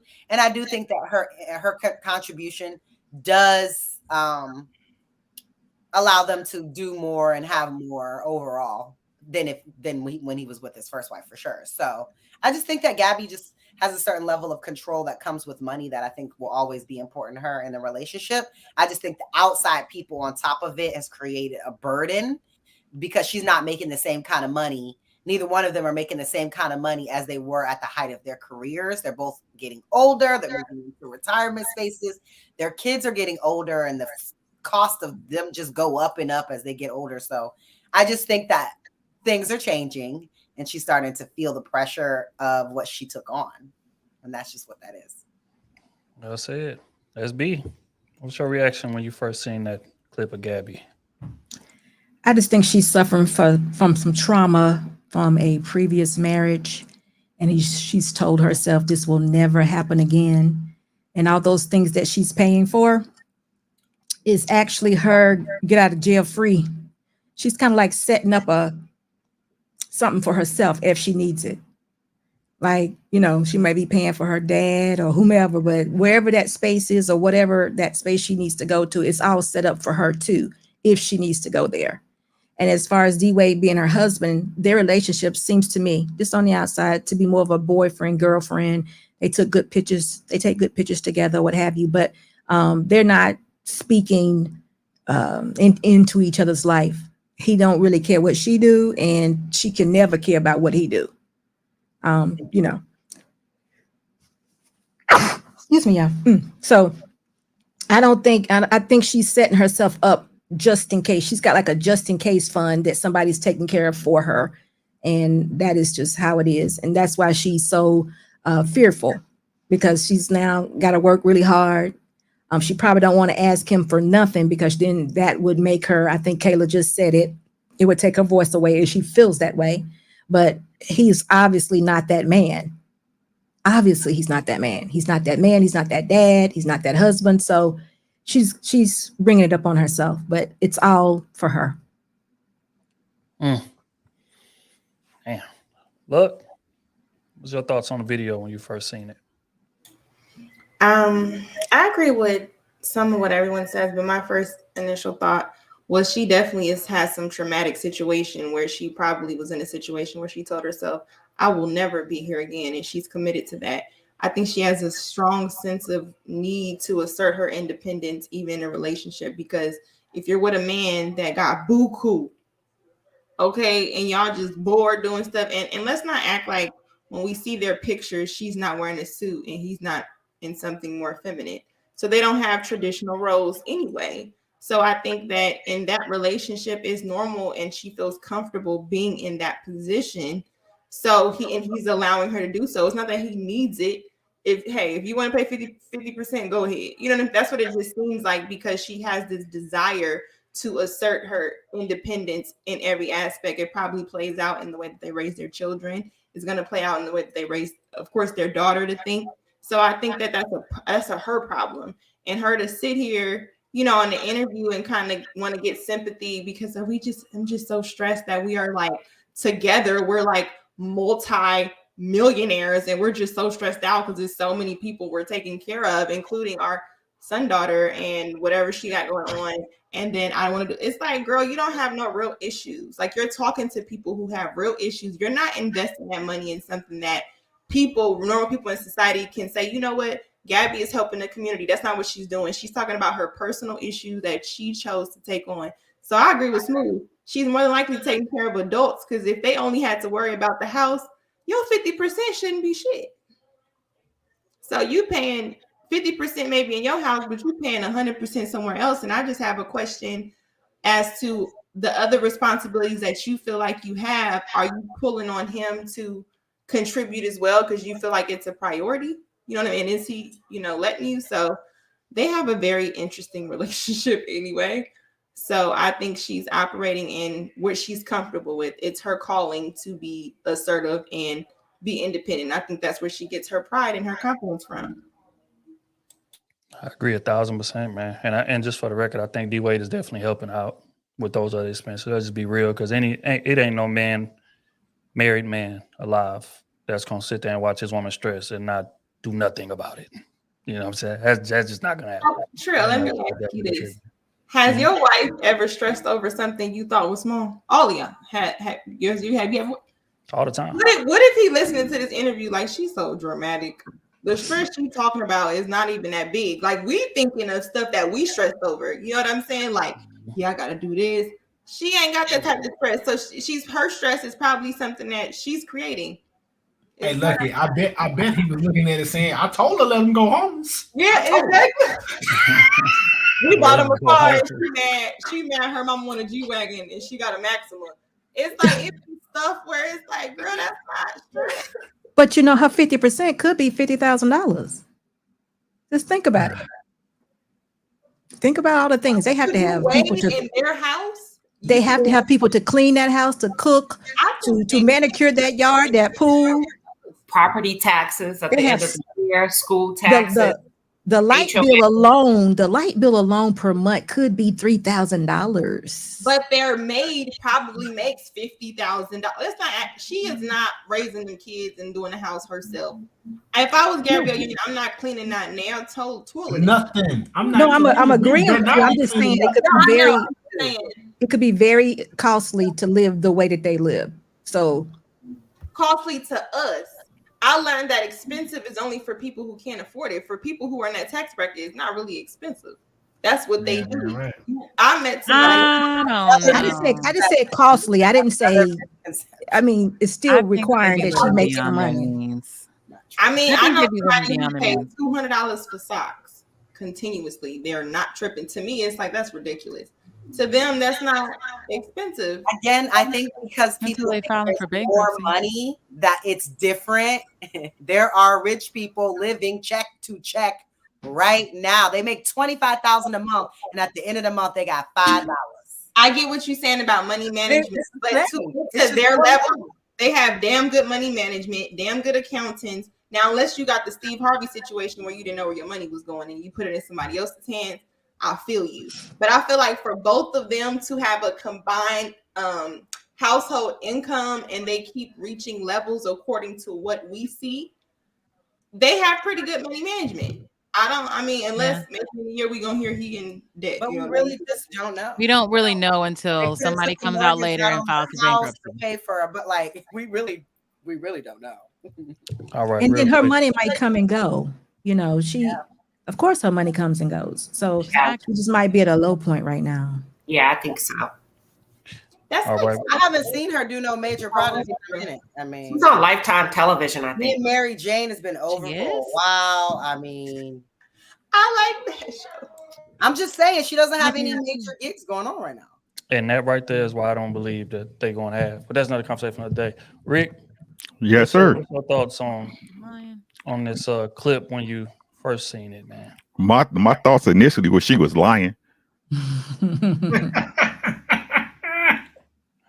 My thoughts initially, you know what I'm saying? She seemed like the type to run Dwayne Wade through a brick wall if she had the chance, right? But if we talking like it's true, which we always do, let's address what ain't nobody said, right? She with a millionaire and wants to pay her own way because she understands money has leverage. She understands that if that man is footing all the bills, there's a certain amount of control that has to be allowed. So it's no different. Hey, rich people problems, little people problems, broke people problems. 50-50 is still 50-50, niggas. Because he ain't paying all of it. He can't get all of her. It's simply what it is. He'll never have full access to her. And what makes it so bad, because she pays her own bills and pays her own way, right? She feels she has a total, fully integrated input to what go on and how it goes on. Look at their son. That's not even his son. Go ahead. That's what I'm saying. It didn't pop out of her. That's what I'm saying. Right? So that's what it really is. And that's why y'all okay with going 50-50. They don't have kids together. That's why y'all. That's why y'all. I'm not finished. I'm not finished. That's why y'all okay with going 50-50, because y'all know in y'all head, if you with a dude and he putting 100%, you got to be a certain type of way. You got to fall in a certain type of line. That's a social contract, again, that everybody knows, but y'all don't want to talk about. That's why that's why she's on TV saying Dwayne Wade don't pay my bills.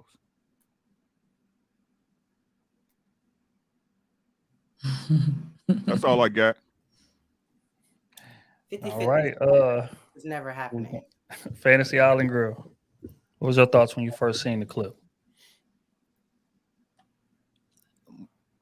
Well, when I first saw the clip, I thought she was taking on more than she could bear, because she felt like she didn't want to be seen as a gold digger or if something happened, they'll say, oh, she's an opportunist. If she does get 50%, it's like, okay, if I'm putting in 50% the whole time, then he's not going to look at me sideways if things go left and I'm getting 50% of what we built together. So I think she's thinking about her like the perception of her if things don't work out, or the perception of her while she's in this marriage. It's like, she's not a leech. She's with this man because she loves him, because she's not trying to just take his money, I guess. But honestly, I wouldn't be worried about that. And I'm not paying no 50% of no rich man's bills. I'm just not doing that. So I understand her side of things, that she doesn't want to seem like a leech, but I'm gonna let this man take care of the things that he needs to take care of as a man. And he's gonna be very proud to do those things. And we're gonna be happy together. I'm not gonna stress myself out for a millionaire to say I'm paying half of his bills. It doesn't seem like a flex to me. Rich man, not rich man, 50-50 is just never happening. It's just not. Exactly. Wait, you guys are But jumping. it's definitely not gonna happen for no rich man. We're gonna have to put the brakes on this. You're gonna pay half them bills. Hell no, Smooth. Hell no. Want something new, SB? Hold on. Got something new. I'm telling you. Hold on. Ronan. Some fucking hats. Your thoughts on the clip, man. Gabby Union sitting down for that interview. Gabrielle Union, she's the perfect example of what it is to live a lifestyle. And what she's trying to do is she find out she can't afford her ego. They're not worried about money. Yo, what's up with the caps? Because it was all cap. It was all fucking cap. Every bit of it. Then you look at it, you're talking about the negative optics out here. If you guys had healthy communication and how y'all handle things, this wouldn't even be a conversation. But you keep hearing the whole thing about me, I, us. The whole language is different. Now, aside from the fact, I think she's trying to serve as a poor beard. That's my opinion. But when you look at it, you can tell they are not connected together like they're supposed to be. They don't handle things as a relationship, a healthy relationship at that. So the thing is, it's not even about the money. She's trying to basically have emotional spending therapy. She's trying to buy happiness and she can't afford the shit. Then she gets out in public and try to get a pity party, and no one's gonna buy that, especially when you made it public that you toss your man salad on the airways, which you violated confidentiality. And you made sure that his son is gonna make a great uncle or whatever you want to call that shit. There's a whole heap of dysfunction inside and outside that relationship. So with her getting out here for these little public antics, not only is she wasting her time, but she's making herself look bad. That's what negative video betrayal looks like. So yeah, it was all cap. But if you're actually having a healthy relationship, you find out there's certain things you can't rent, lease, or buy. That's what separates you from having a happy home versus you being emotionally homeless. Well said. Saida, your thoughts on the clip when you first seen that Gabby sit down? What came to mind? Well, the first 30 seconds she said, I feel like I have a lot of responsibility. So to me, it was like, okay, so if you feel that, you kind of like you're putting yourself in that position. And then I was wondering, I don't know much about them, but you guys share a lot of information about them. Like he makes more money than her. So I'm putting like all that information together. Quick question. How old is she? She's 50. She just turned 50. Is he older or younger? Younger. Younger. Okay. So putting all those stuff together makes me think like she is paying to keep him, because you mentioned also that she doesn't have kids with him. Yes, she does. Yeah, one child. She does? Yeah, they have one daughter together. That's like 3 or 4. I'm sorry. I was saying the son is not hers. That's what I was saying. Okay. He had a break baby on her, and so he has a son that's a lot younger than the rest of the sons. Right. Okay, so not his ex-wife. Yeah, I just for some reason it makes me feel like she is just putting herself in that position because she wants to. Like in reality, I don't think that he's worried about paying for her. And you also mentioned like her 50%, which I'm probably getting ahead, is not even 50% of what he's paying or able to afford. But I just feel like she is not reliable for her. Like she's way afraid if it doesn't work, she has something, or she says, okay, I did this for, for our marriage. Her not, or the kids is not on her favor. The age is not on her favor. I don't know. I just feel like she's putting herself in that position. That's it. They don't have a marriage, they have an arrangement. A bad one at that. Wait, they're not married either? They have a marriage. They are married. They are Unconventional. married, but say like a marriage, that's a whole different dynamic. What they have is an arrangement under the guise. They have a marriage though. They're married. But that's what marriage is a contract. So Right. if whatever a marriage you look at it, it's a contract in reality. Well, in her And case, it's different for every couple. well, Right. in her case, she's That's renting why it. they In her decided to case, have a she's marriage. renting an expensive beer. That's what she's doing. Okay. Go ahead, Rick. I forget it. All right. My thoughts, man. My thoughts. I feel like Gabrielle Union is extremely performative. For one, dramatic for two. Going back to what Queen says, she is an actress. Pardon me. We gotta keep that in mind. And I think she acting. I don't think D Wade would. And again, D Wade's, he's a solid dude, man. He's from Chicago. He a stand-up guy. He ain't never been in no too many scandals or nothing. Even the baby was on break. Let's get my boy. I don't believe that, but that's what the notion was. We gonna ride with it. As she accepted it, they accepted it. We gonna ride with it, right? But aside from that, he ain't never really been in no scandal. He been a stand-up guy the whole time. So it's hard for me to believe that he would just have his woman out here stressing overpaying anything when I'm up 200 million and I got a shoe deal in China that I'm still getting paid from heftily, and which is part of the 14 million Smooth talking about. So again, Gabby is putting these things on herself because she's traumatized for whatever reason for something happened in her past.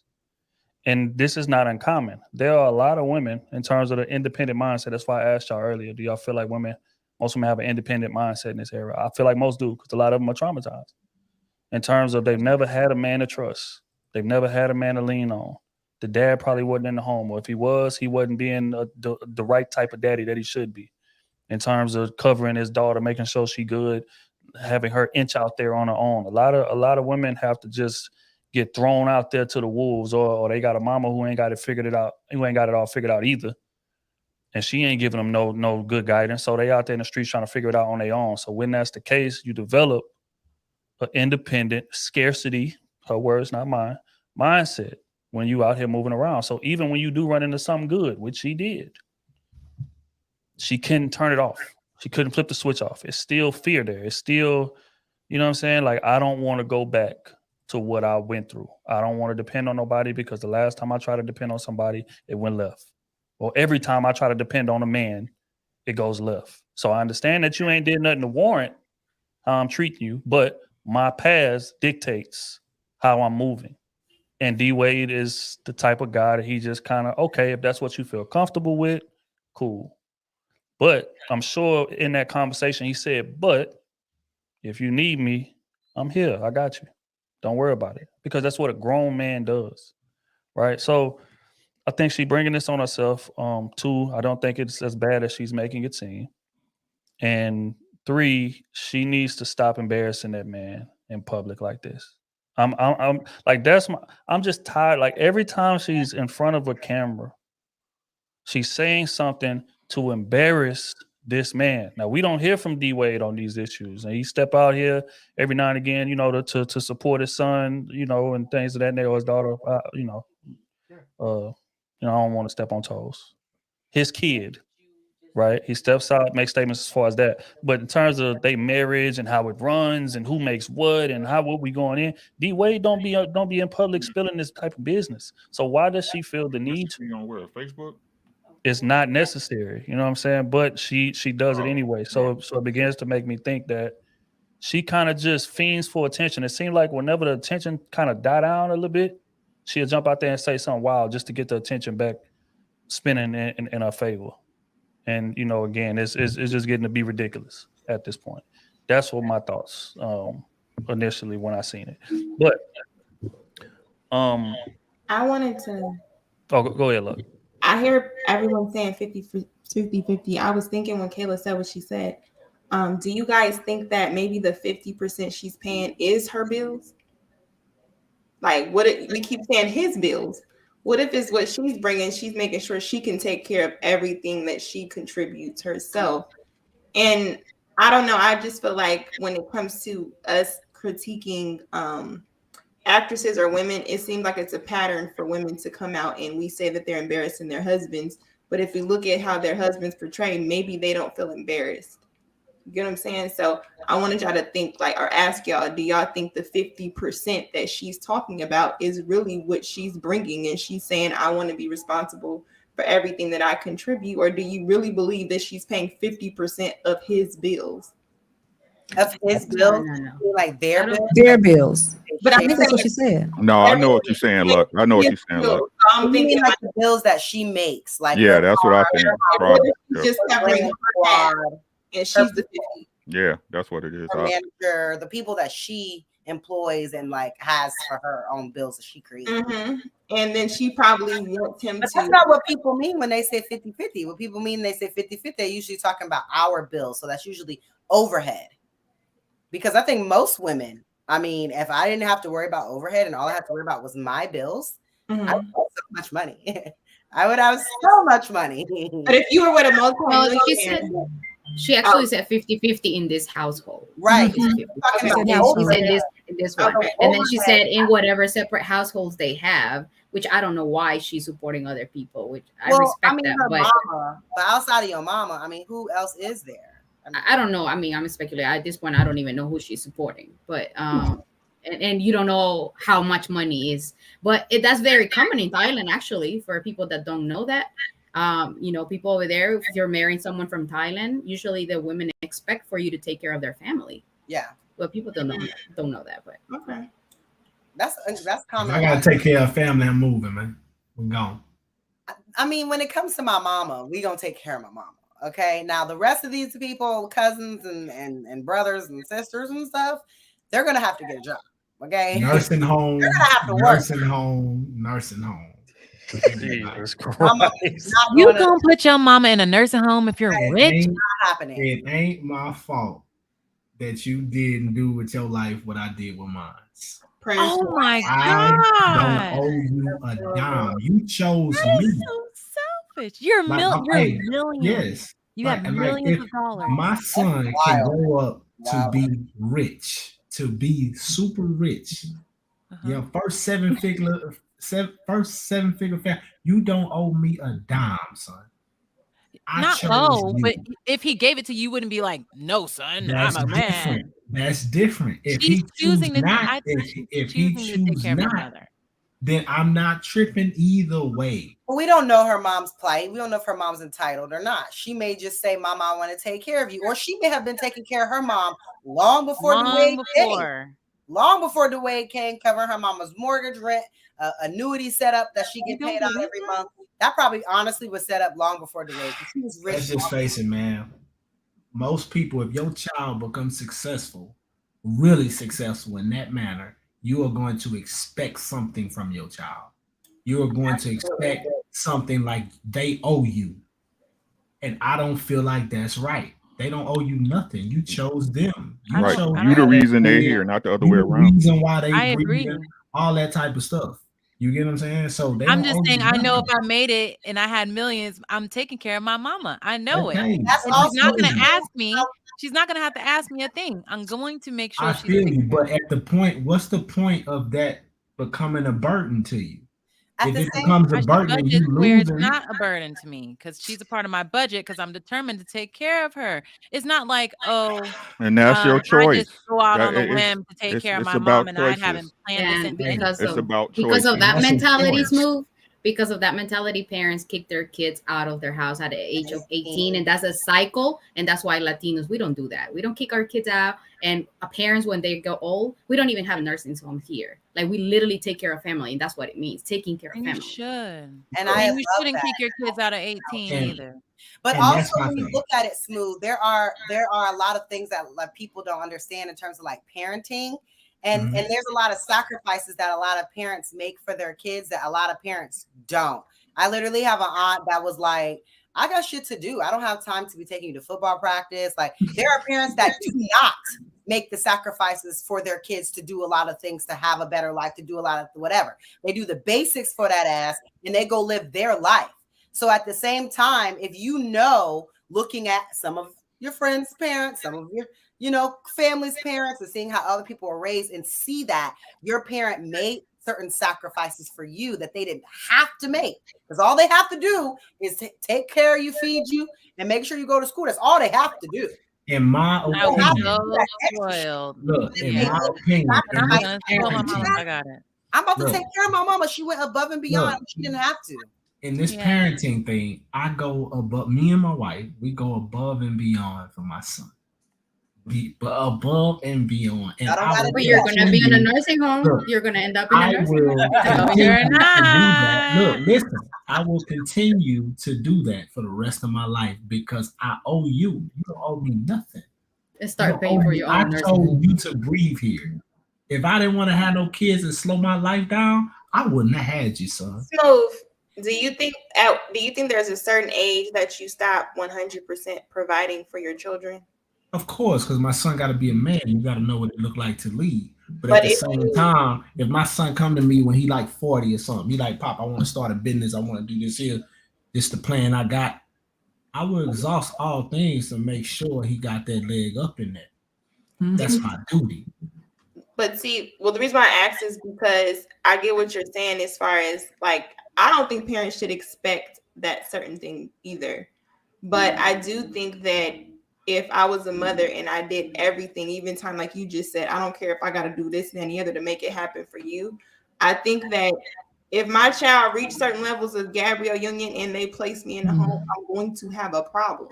I'm going to think, dang. And that's entitlement. Okay, but I'm saying I could have felt like when you turn 18, I could have stopped there, right? But because I felt like as long as I'm breathing, you should always have me.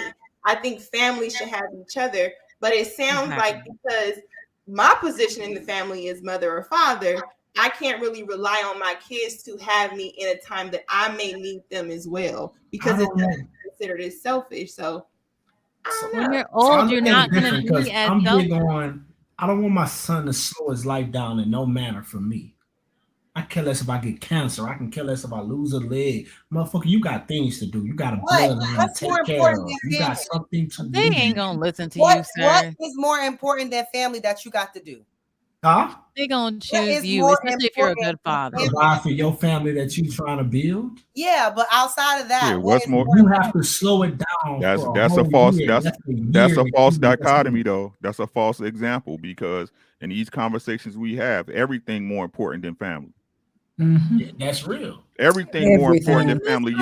Yo, hold on, fancy y'all and girl. Hold on, Fig. No, I'm just playing. Right.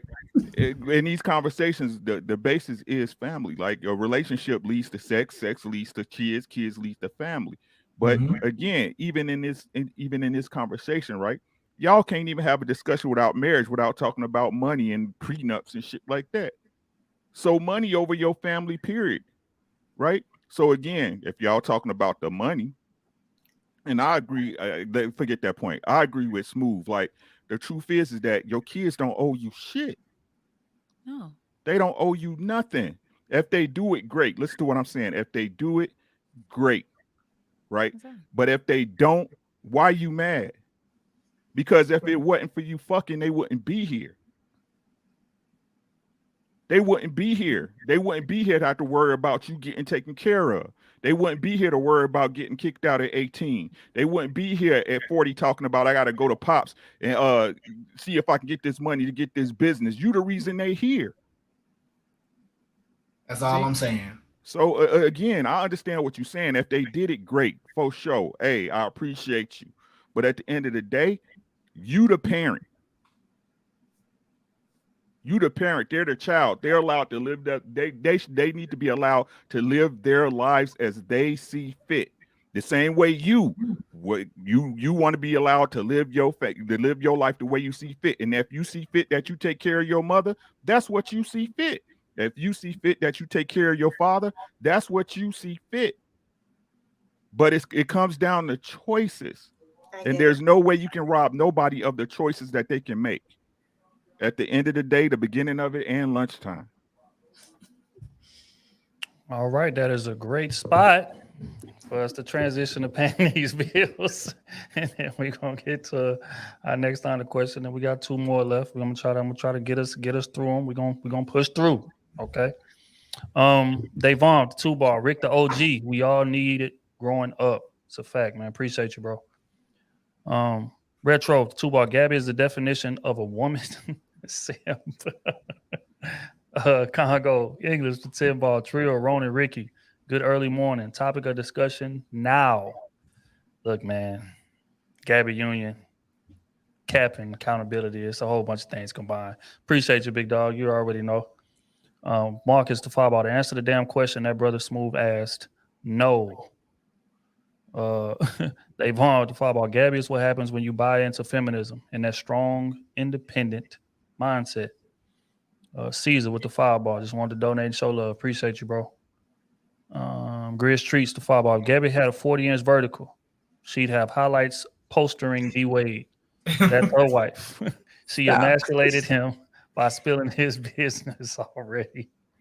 Jesus Christ. I agree. Andre, the fireball. Epitome of disorder. They are out of order. He wears the heels. She wears the Timbs. He has no authority in the marriage. Jesus Christ. Marcus, fireball. Ronan the poet has done it again. Appreciate you. Ronan the there you go. Look here, man. I got you, dog. I got you. Don't even worry about it. No value to fireball. Gabrielle may be embarrassing D Wade to get back at him for the outside baby. Yes. Ain't the outside baby enough? No, I'm just playing. Hey, Davon to fireball. Gabby is afraid what she did to her last husband. What happened to her? She made more than him and treated him poorly. That is true. She admitted to that, as a matter of fact. Gates for life, the fireball. Maybe when Dylan Brooks get in China, he can get Sure deal. Dylan Brooks definitely going to China. That's a fact. That's sad, but it's the truth. Dallas, the two ball. Gabby doing D Wade what Jada did to Will. I would definitely agree with that. Quentin, the 10 ball. If you make $25K a month, you live paycheck to paycheck. That's your own fault. Kayla pushing the narrative that because you make more money, life is more expensive. Is irresponsible. Downgrade your life. I'm speaking. Appreciate you, big dog. It's nothing but facts. Biggin with the 10 ball. The hell with D Wade and his litter. What up with LeBron and the Lakers in the playoffs? How you know everybody's business? Put your phone down and fix what you see in the mirror. Appreciate it, big dog. Marcus, 2 I'm with Smooth on what he said. All right. That's all. I appreciate everybody for donating, man. Make sure y'all tap the like button, man. I'm hearing that the likes has a variance that we are just not accustomed to. Y'all already know how we give it up on this end. Appreciate everybody for pulling up on us. And, we're going to get to this next line of question. And we got 2 left. The first one being, it's just a quote that I just want to get y'all a response to. The more bills a woman has to pay in the house, the less she respects her man. I want to get y'all thoughts on that notion, man. And we're going to go right to Fantasy Island Girl first.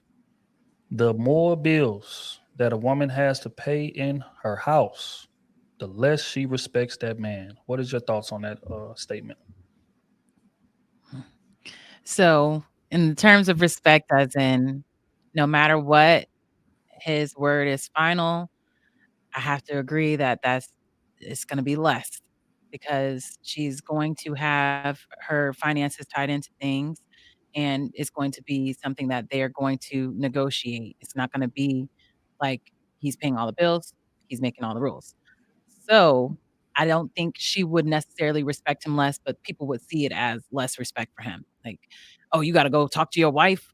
What? You the man? Or, oh, you got to confirm that you can do this with your wife? You the man. Like, everybody else is going to see him as she doesn't respect you because you're not playing the role you're supposed to be playing. But I don't necessarily think in the relationship, they don't respect each other as much. I think it's outside perspective that, oh, you ain't no real man because you have to go to her instead of it being just your decision. All right. Ronan, the more bills that a woman has to pay in the house, the less she respects her man. What's your thoughts on that? It sounds like conditional femininity. In a sense, like, where's that healthy communication of what you guys are establishing? How you guys living? I find like you guys living outside your means or whatnot. But if it's conditional, sure, she can lose respect. But if he's at leadership, he has a structure. If he consults her and makes her inclusive into the decisions, then she shouldn't lose respect for him. Because, like, as the head of that house, he has a consideration of what the family has to do. Not for self, but the overall how the family is going to be taken care of, provision-wise, both short-term and long-term. So she's just losing respect because she can't get that purse or whatnot, or those external things immediately. Then that says a whole lot about the relationship right there. I would agree with that. Saida, the more bills that woman has to pay, the less she respects that man. What's your thoughts on that? So is a man paying for respect? Paying to be respected? That sounds bad. No. It sounds really bad, to be honest. I just feel like women feel more entitled. And to me, in my opinion, it would be like, even if I pay something, I just want my opinion to be taken into consideration. I don't want to have the last, decision or make decisions in the house, but I just want to be heard. So in case that, something happens, at least you take my input into consideration. And I think most women want that. But the more money that they're putting in, they feel entitled, like, okay, I have the right to make decisions in here and there. And I'm not saying it's right or wrong, but I don't think I can respect a man just because he has money, or not respect a man because he doesn't have money. That's wrong to me. That's it. All right. Queen, more money that woman has to put on these bills, the less she respects that man. What's your thoughts on that?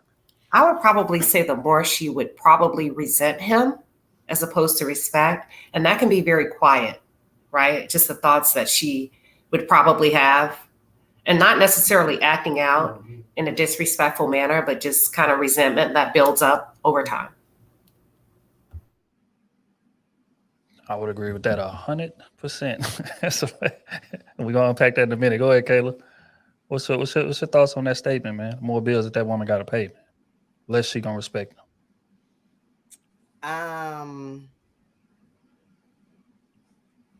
I have to agree.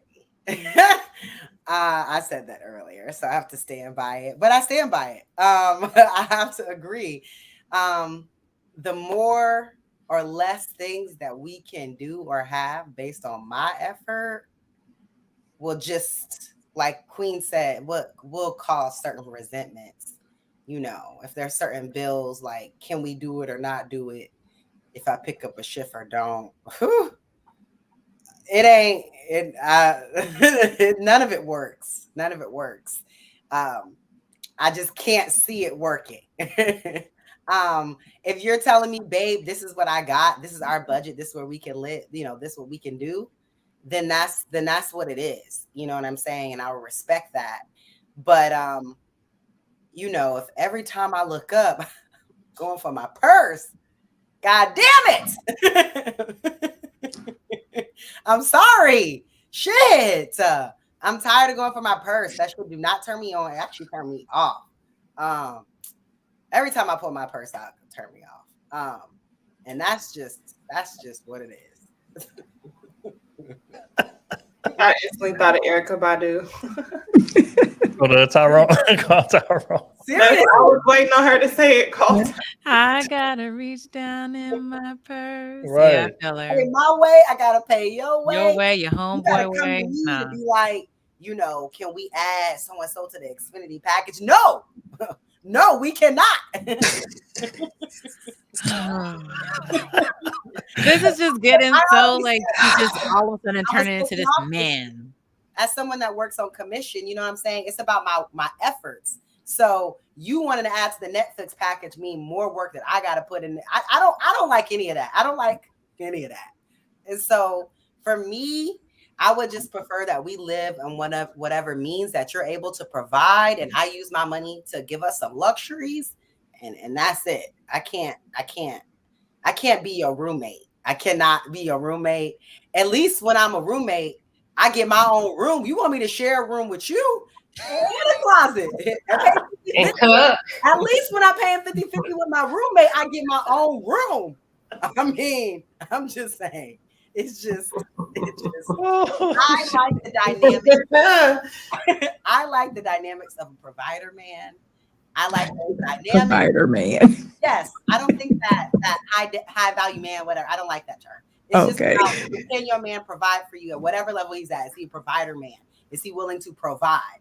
So I like a provider man at whatever level that is at, and we'll rock with that. And I'll use my money to give us, throw a little extra on there, some sauce, But what if in this situation something happened to him to where now she needs to take on more bills than she's like, usually she doesn't pay anything. Now something has happened to where he can't pay all the bills. Are you going to lose that respect for him still? Or are you going to be like, I gotta? No, because something happened outside of his Okay. control. So that doesn't affect how I see his manhood. Things happen to people every day outside of their control. Exactly. And I haven't been working, so I've been saving. So I got us when you down. That's what marriage is about. So no, that wouldn't change. Okay. I know that the type of man I married, he ain't gonna be down for long. He gonna bounce back up, and I got him. We good. That's solid right there. That's solid. That's all the man be asking for. SB, the more bills that woman has to pay, the less she respects that man. What is your thoughts on that statement? Okay, I'm just being honest right now. This whole conversation has been torture to me.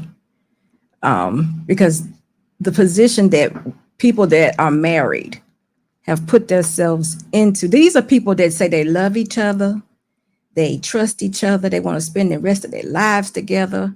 Well, sometimes the man is a good man. I love him. He's a provider man, and sometimes she a good woman and all this, but they can't get their money right.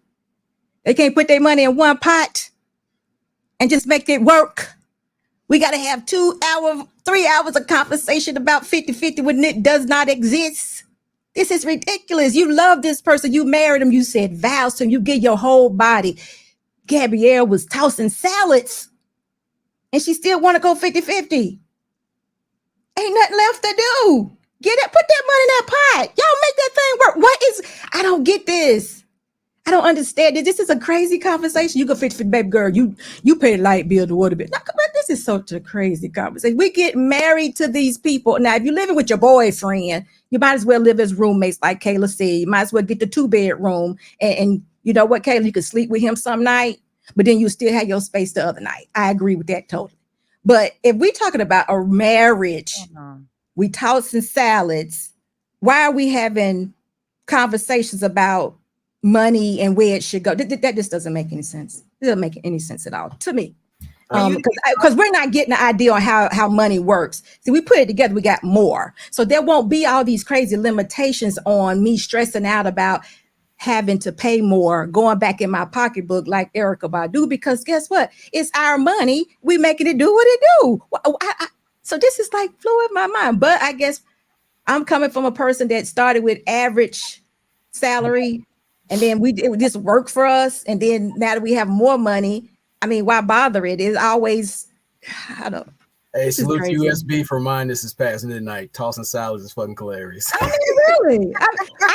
We tossing salads, but I got to give you half the money for the light bill? What is that? Should be absolutely not. If you requiring that, why would I ever pay 50-50 for anything? You know me? I'm tossing salads. I mean, why would you ever pay 50%? I mean, I don't think we understand. You're doing more than 50%.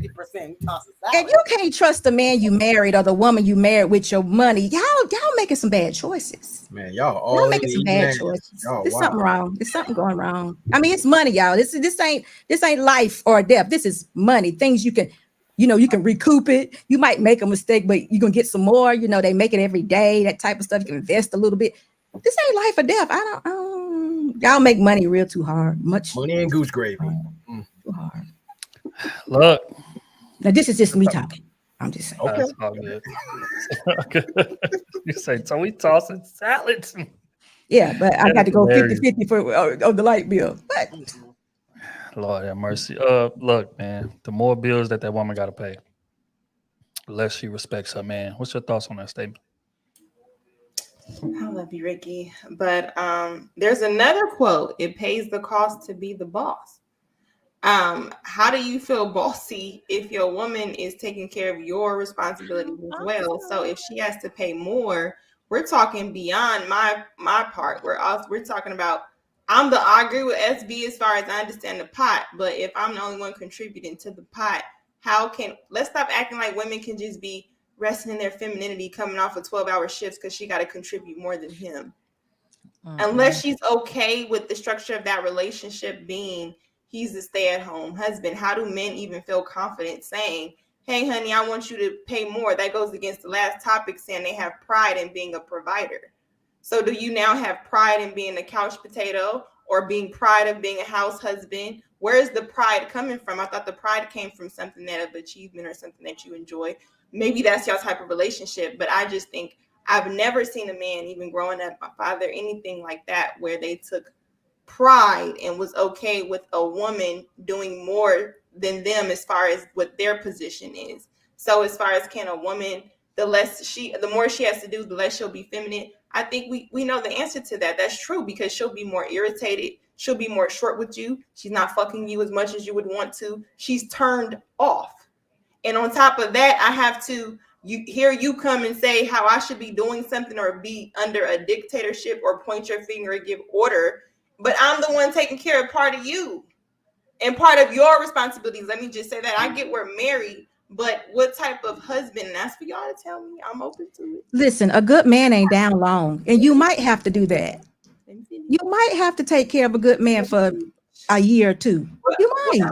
What's wrong with that? What I'm saying is, y'all would have to educate me of the type of man who would also, from the last topic, be proud to be a provider, but come in here and saying, I'm also proud that my woman is picking up more in the household as far as financially than I am, but I still expect her to be a submissive. We can talk about ideals and what it should be, but we're talking about today. They have a problem in doing that in the dating process. You're going to marry a woman and expect her, unrealistic expectations, to be dainty, feminine, and girly 100% of the time, and also pick up more of the weight in the household. That's what we're saying. I just feel like I like the quote, it pays the cost to be the boss. That even goes for her. If she wants to pick up more, then she also is in a dominant frame, and he needs to rest in his femininity. That's what I think. I think there has to be a yin and yang. We can't be talking about on the play. What comes with your job duty. That's what it is. We always talking about gender roles. What comes with that role? So if you're putting it all in one pot, let's just say, and I hope I'm getting right what you're saying. If we're putting it all in one pot, what difference does it make? He may fall and break his leg, can't work for 6 or 7 months. So the difference is the femininity you don't get as much. That's what we're talking about. It's fine if that's what y'all do. And I think if you've done that, and then I think me as a younger person, I would love to hear how I could do that if I ever come in that position. Maybe I'm 50 and I got to pick up more, and I need to learn how to adjust those emotions. Like I said a minute ago, you have to understand balance and be self-aware. Maybe you should communicate, look, I understand you want this type of relationship. I understand I've been a little bit cranky, but lately the stress that I have from picking up more of your duty, I'm kind of having a hard time. I think that comes with communication, but to expect a woman to still be womanly, oh, my man got it and you don't. I can't get that confidence if I'm the one that got it. So let me tell you how you get it. What you do is when that man is up, you have that value for him. And you also know that just because he's not up, that doesn't make him less valuable. Because a value of a man doesn't, I'm sorry?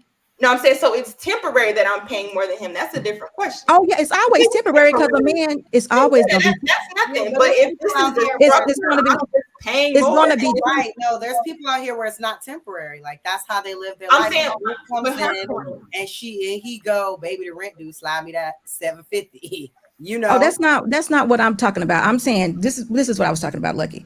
If we got one pot and this man has been up doing everything he's supposed to be doing since the day that we got married or whatever, and something happened to him, you're going to see and trust him, and you're going to have value in him. You're going to see that this is a man. So if he falls off, you are not going to have a problem continuing on with what you guys have been doing the whole time.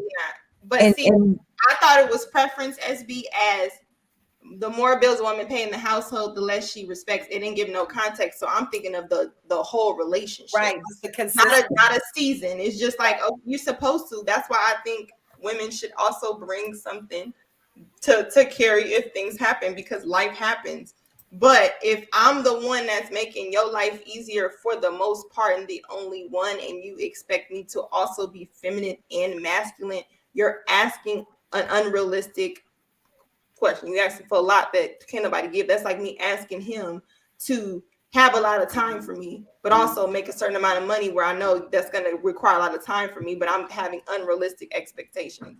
But I get what you're saying. If it's a temporary, I think you should. It shouldn't be a problem. But if that's just how you thinking, no, you deserve a woman that should be masculine. You shouldn't be expecting her to be more effeminate, because when are you going to be more masculine? I get Ronan said conditional femininity, but they have conditional masculinity. But why do it's almost too like we're seeing the man say he did ask you for a little bit more, maybe because y'all decided to build a pool. I don't know. Let's say he did. Why does it have to be negative? I don't think because I mean, I'm just saying, why does it have to be looked at as I think a stress on the woman? The negative aspect comes into play, in my opinion. People could disagree. I'll let you go, Kayla. Sorry. I think the negative aspect for me comes into play when you're expecting me to be also something else when I don't even have the right to expect you to be in your role 100%. Clearly, I'm a woman who's okay with paying more if that's the full relationship. But there's going to also be times where we hear men complaining about why their women go and get those degrees or go make some more because there's less time to spend with him. She becomes something different. So if I'm doing that and that's what you want, I'm saying that's an unrealistic expectation to then pull another aspect of me when you're not even trying to make it easier for me so that you can get the type of woman you want. That's very selfish, in my opinion. I mean, it all depends, I guess, because like I said earlier, men now are negotiating. Instead of a man living in a $150,000 house where he's comfortable and he could make you very much comfortable in your femininity, he would say to you, babe, if you added this much to the budget, we could get the $300,000 house. And of course, a woman is going to want the $300,000 house and we're going to go get it. Now that is just added stress to you. And if he say, you know what, babe, I need you to put out a little bit more money. Because remember, that's her wants.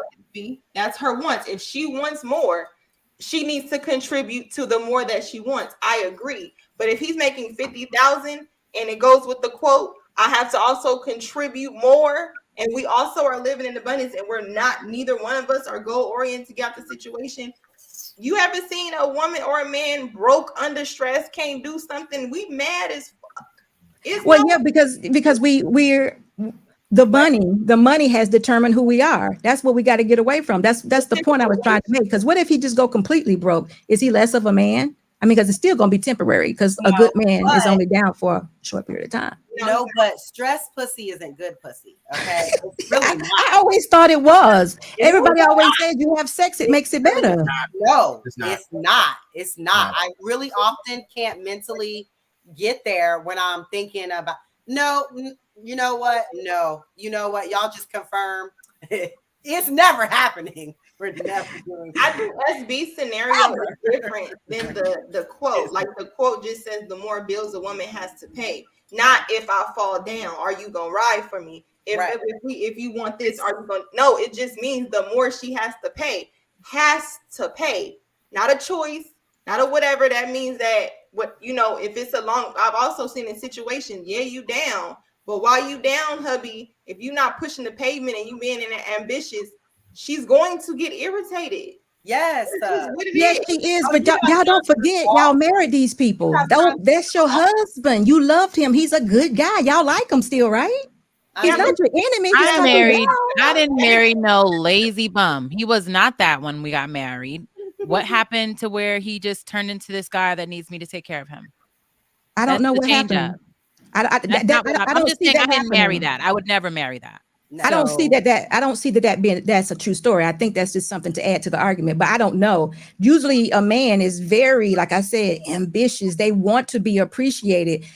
they'll do whatever they got to do. I just think men are like that. Trying But to get the most by But doing the Pope least. says she paying more. So an ambitious man, that's not even in this conversation. He is not ambitious if he no, can but like I said, that's what in my mind, I could only have to pay more or do more if my husband couldn't.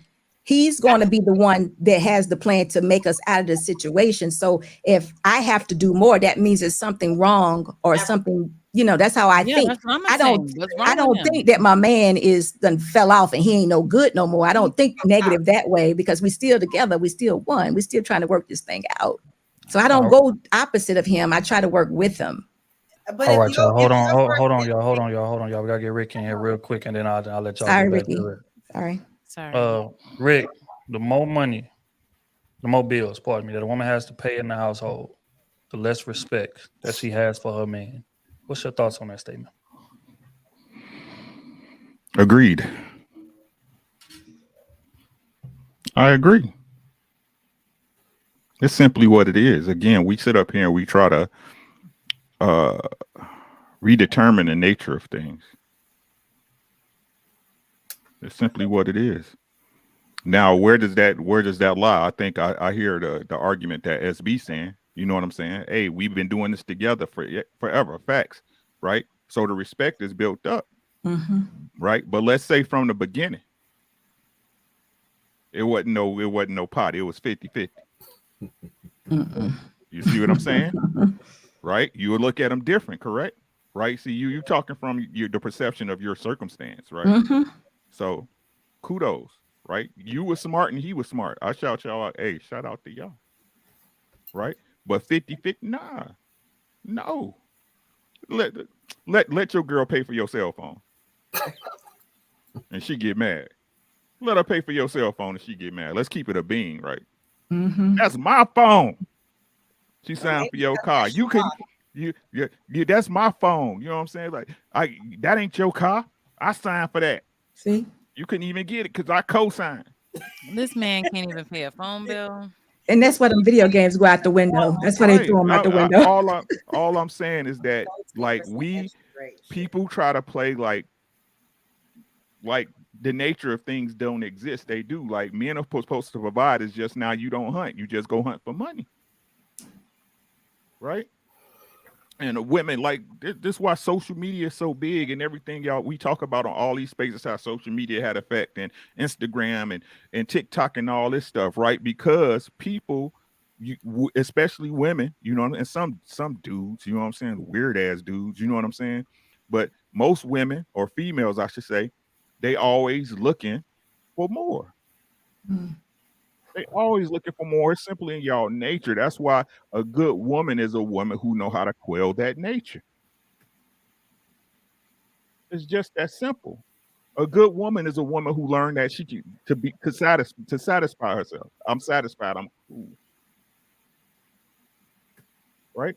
So again, it's just that it's simply what it is, right? It's simply what it is. It's not a gold digger don't give you nothing in return, to whoever said something in the chat. So don't be dumb. A gold digger don't give you nothing in return. Right? But this is your wife, you goofies. This is your wife. Now, if you out there and you giving it up to everybody whenever you get ready, hey, that's on you, Playboy. You got what you got coming. But why is you marrying a woman you don't want to take care of? That's the question you should be asking yourself. Yeah, I like her, man. You know what I'm saying? I really like her, man. But, man, me paying for everything for her? Nah, dog, that's a no-no. See how dumb that sound? Why are you even there? You might as well get back on them streets. Yes, she will. Yes, she will. Even the goofiest, dumbest, illiterate woman, after enough time, gonna get tired of your shit.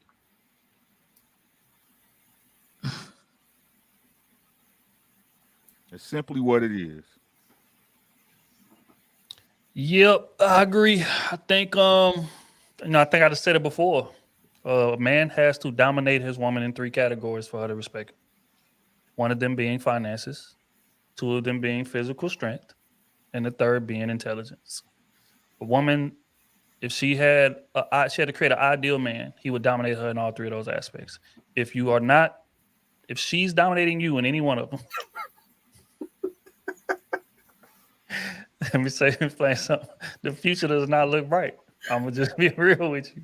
I'm gonna be real with you. So, as a man, like that should inspire you to sharpen your blade in all those. You need to always be learning. You need to always be, you know what I'm saying, elevating as far as money.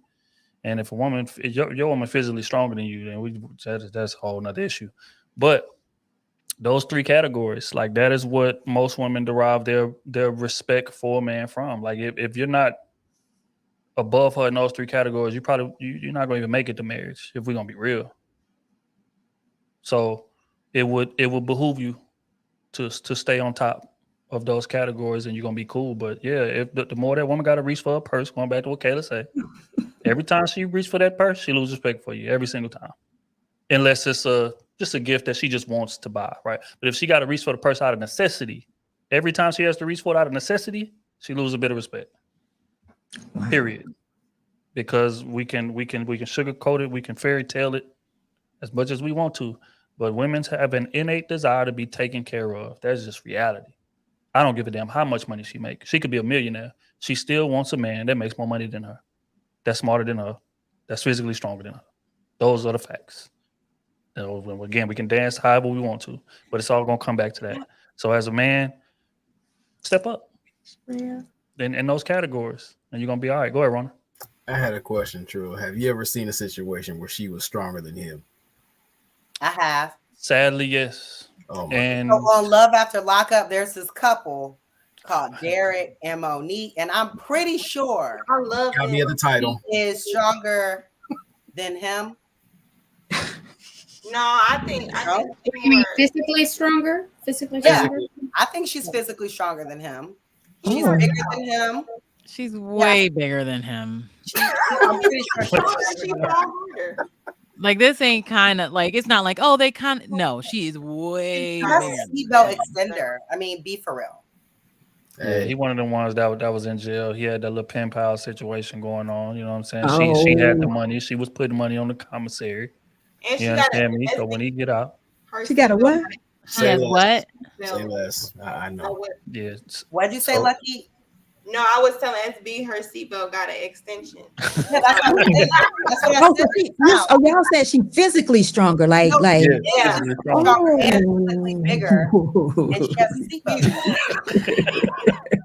seatbelt. This is life after lockup, though, y'all. But there's people that actually like that, and men that actually like those. Yeah, it's called a sub and a dom. They like stuff like I that. got a quick question. I know it's getting late, but let me ask this question to the men and the women. So if we were to just get rid of money per se in relationships, what type of investment, I'm asking the men, what type of investment would you have in your woman, your wife? What would you invest? If we were to get rid of money, you said? Mm-hmm. Time, emotional intelligence, physical protection, courtship, covering, guidance, infrastructure. Because we can get rid of money. Money ain't always existed, but the barter system always has. Mm-hmm. So at the end of the day, your ability to acquire resources is always gonna be the top thing as far as what she respects. So they can take money away. We just gonna find another substitute for it to come in, and as a man, you're gonna aspire to get that. But let's say we take that away completely. I think again, it's covering, it's physical protection, it's infrastructure, it's the way that we're gonna be doing these things. Giving her that would, in my opinion, suffice. Okay, ladies, what would y'all? Oh, I'm sorry. Go ahead. So I would say protection, provision, problem solving, procreation. Outside the money thing, survival skills, leadership, use of discernment, foresight, things of that nature, structure, things like that. What about you, Ricky? What would you invest if money wasn't it was never an issue? Man, everything in my life. I like that. That's what I did for my wife. I gave her my life. Anything I gotta do, anything I gotta do to make sure she covered, it's gonna get done. That means, sir, if I gotta take your life at that time, it's simply what it is. That's good. It ain't not personal. So ladies, if y'all money wasn't an issue, just get rid of it. What would you invest in your husband? Well, money is still, even if it did exist, that's not a part of my investment in him. So Yeah, what would you invest in your husband? I'm just saying the same thing. Money's not an issue. What are we investing in our men? So for me, it would be more time. It would be more attention to detail.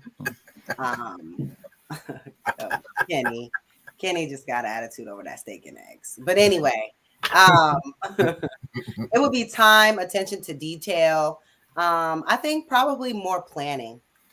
I like to like plan things. I'm very family oriented. I like to like do things for holidays and like put a lot of time into planning and organizing like things to be cute and like look nice and like have a way to things. It's like a little Southern tradition. We make up parties for everything. So a sip and see, to see the baby, to anything. I mean, I like doing stuff like that. So I would have more time for stuff like that. Yeah. Okay. Go ahead, Sarah. I'm having a little trouble understanding the question, to be honest, but for what I understand. I'm gonna say it again. Like if money didn't exist, I understand. What would you invest in your husband?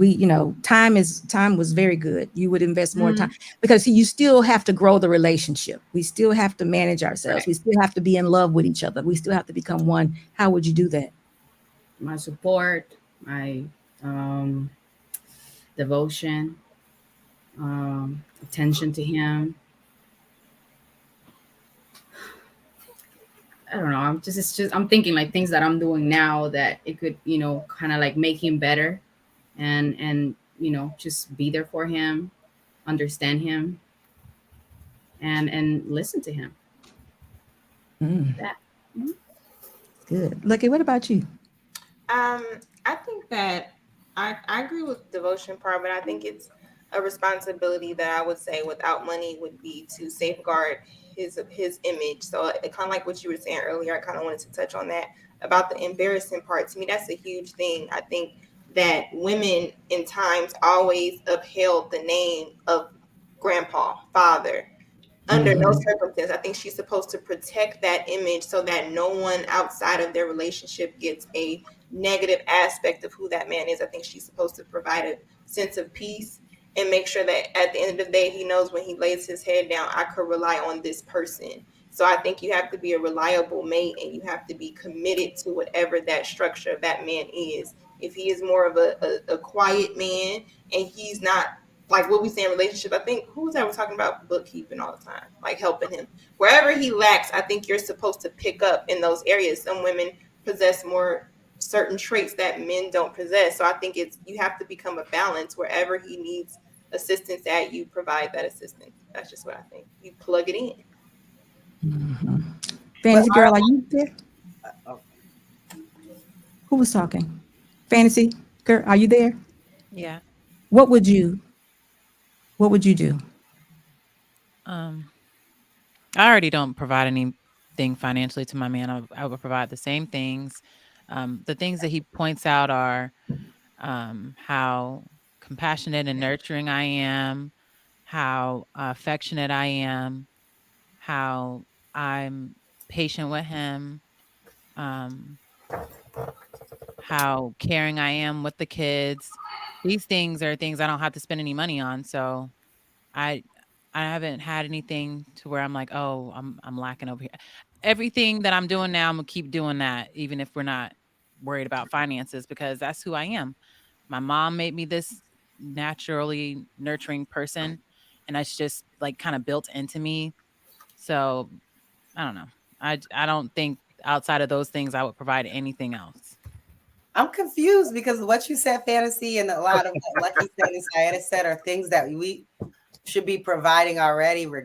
Like those. Yeah, we're already doing money that. doesn't impact any of those. That's why I said what I said, because if money wasn't a factor, then I wouldn't care about working or care about like things. Like, I wouldn't have to worry about economics or future savings or retirement. Or we don't have to, like those things don't matter. So the thing is that I think Kayla, Gabby is not safeguarding her husband's image. Neither is Jada. Most of these women are. Neither is Steph Curry's wife. I understand. Savannah, I've been paying attention. This Trill says, and she safeguards that man's image. I don't care what goes on. Your job when it's time for you to speak, I believe, is that you're supposed to speak and protect that. You speak up for that. You ever seen a wife go against her own kids to protect her husband? No, I agree with that. I just don't think that has an impact know. in terms of her question is if money wasn't a factor. I think that's something that all women should be doing, regardless of how much money your man makes. I don't The problem think is that they want to do it only if they have money. Money is a factor. That's the way I see it, that women want to do these things only if the man has money. They will only do it only. So I think the way I understand it is like, regardless if he has money or not, or whatever money he makes, that's what I'm doing as a wife. That's my duty. Exactly. So, her question was if money wasn't a factor in you guys' life. So that's why I was saying all the things that you guys said, I think would be actions that I would do for my husband, regardless of his money or if money was a factor or not. With money not being a factor in your relationship, though, what other things would you have? Would you do? And that's why I was saying that all of us will probably have more time because none of us will work anymore, right? So we will have more time to do more things in terms of pay more attention to detail with him, plan more family outings and pay more attention to like the little things. You know what I'm saying? That's why I was like I understand how you saw the question now. I see how you saw the question. I agree with all y'all. I think that those are things that we should do regardless of how much money a man makes. No, but he's still going to be protecting and providing the same. If we aren't talking about money, he's still going to provide us somewhere to stay. He's still going to, if the roof gets broken, he's still going to go up there and fix it. He's still going to go out there and hunt. He's still going to do the same things. It's just no one's going to pay him for it. He's going to just. Well, listen, the reason why I ask is because as women, we should be helpmates or helpmeets. And it shouldn't be our thought process about money. Whatever we get, we bring into the house, we put it in to have, we put it into the home. But all those things that you guys mentioned, y'all seem like y'all were like so happy to say those things. But it is definitely our job to encourage our men, to empower our men, to offer all those, to do whatever it is that they need us to do. Our thought shouldn't be the money. We shouldn't have any thought about, the bills and things of that nature. We're just helping him. Now, if he gives us a thought, then we take care of it. But that shouldn't be our process. It's whatever he needs us to do. We should be there for him. That's our purpose, ladies. That's what we're here for, is for him. So if you ever get married, concentrate on that man and he'll make it work for you. And you don't have to worry about all that other stuff. I can't promise you, because I hope you make a good decision on the men that you're picking. But our concentration should be uplifting and respecting our men. But obviously, men will not have or lose respect if they don't make enough money. That means we're concentrating on money way too much. We should have enough confidence in the men that we choose, or the men we say I do to build that money no matter what. But for whatever reason, if he ain't clicking, I can't even respect him anymore. And that's not who we're supposed to be as women. We're supposed to be that soft place, that nurturer, that encouraging, the one when he's down, when he's not making money, we're supposed to be that one to be like, babe, you got it. You can do it. It's going to work out tomorrow. That's who we're supposed to be. But it's like we totally flip. And our response is we flip out when they don't do when they're not doing what we think they should do. We flip out on them. They're like, I don't like you anymore. You're not that dude. I have nothing for you right now. I need you to go away. So we gotta stay, and y'all just said it so nicely. I'm gonna be this, I'm gonna be providing, I'm gonna be this and this, and y'all are happy saying it. That's feminine. It's very feminine. Y'all were like really in your femininity right there. I think when I don't understand. I think Mr. Boss should have hit the dearly beloved. It was a perfect time for that. But I just want to add, because we are in a society where money is your situation. We need money. So exactly. If it's a perfect world, if we did not need money, that would not be a requirement. That wouldn't be the driving force that causes Gabby to be stressful in her multi-million-dollar life. You get what I'm saying? But I get what you're saying. And we should always put out front the things that are aside from money, because that's what keeps the relationship. That's our job anyway. But I think what I'm saying is, because we do have to work in those situations where money is not a case, and like Sayeda said, hunting, she gonna be right there hunting too. But if she got to hunt more than him, I guarantee she may have It's an gonna be attitude. it's gonna be an No, I'm attitude. agreeing with you. I do know we need money. We do need money, but it has to be based on what that man says he needs. We have to help him. We can't just be like out there stepping in front of him like, I got it, baby. We I gotta don't fall even think back. anybody was up here Even if saying money that. wasn't a Nobody up factor, it here was gave just- that type of energy of Yeah, all of you, yeah, you did. When you say when you say that when times get hard, if I got to go in my pocketbook a little bit more, I I may didn't be say if resent. times get hard. I said just No, in I'm just talking about the general. question. I'm just saying the question. When I got to go in my pocketbook a little bit more, it may breed resentment. That is saying that when it's tough, I don't like you. Even the responses that was given, all of them were, I'm not liking this situation. I'm uncomfortable right now. My man is no longer being respected. That's what you're saying. We were No, that's talking not about what an I ongoing, said. consistent. You are basis lumping. of We didn't even all say the relationship. same thing. You're just lumping No. us all in together because we smiled while we said it. Because y'all what? Because we smiled while we said it. That No, doesn't mean I'm we not all even. had the same I'm not answer. okay. But listen, I'm not saying you particularly said those exact words. I'm saying the sentiment of a man falling off or needing his wife to go into her pocketbook a little bit more for a modern woman is resentment. Okay. Could lead to some I resentment. It I could if understand it what you're goes saying. on I'm just for saying too I long, didn't say and that's that. just a fact. That's what I'm moment saying. down That's- is a moment down. The whole relationship, you needing me to help you carry, that's totally different than you got hurt at work and you down for 6 months a year. That's Which totally is why different. I asked her to Two clarify. separate And things. she clarified. All righty then. Great dialogue, ladies. Let's go ahead. Ladies, we're gonna get to the next. We'll get to the last question of the night, man, which is the thumbnail question. So I need y'all to get y'all thoughts and things of that nature ready. Well, not the thumbnail question, the title of the video question. Y'all go ahead and get y'all thoughts and answers ready. Chad with the 2 bar. Only broke women lose respect for they man. $2. They gotta pay these He bills. came up here with $2. Oh, don't do that. Don't do that. Marcus, SB is on one. Appreciate it. Chad again, facts SB. Stupid. I want y'all to love each other. Yeah, can I get some podcast for 20 bars? So your woman may be cool with it for a while, but please believe the clock is ticking. That's a fact. The message to 5 bars is tough. Most women paying all the bills will have a power trip. Can't tell her a damn thing. Also, the man's ego will be on 100. Rojo, what up, bro? 5 ball. 100 plus 100 is more than 50 plus 50. Marcus, the 5 ball. Lucky, baby girl. I was with you until the end of what you said. That's fine, Marcus, because I don't want to pay more than you. Marcus, they Tell him great like you point. want to love you, not pay more. Very true, Trill. Appreciate you, bro. I'll tell you, Davon, the 5 ball problem is women like Gabby who, even if her man is dominating all three, they still compete for control. That's the feminist part that messes up the balance. True. Very true. Sadly. Marcus, a great question. SB. Mr. Spacely says she made him take money off the table, and I still can't get my 5. Nope. Appreciate you.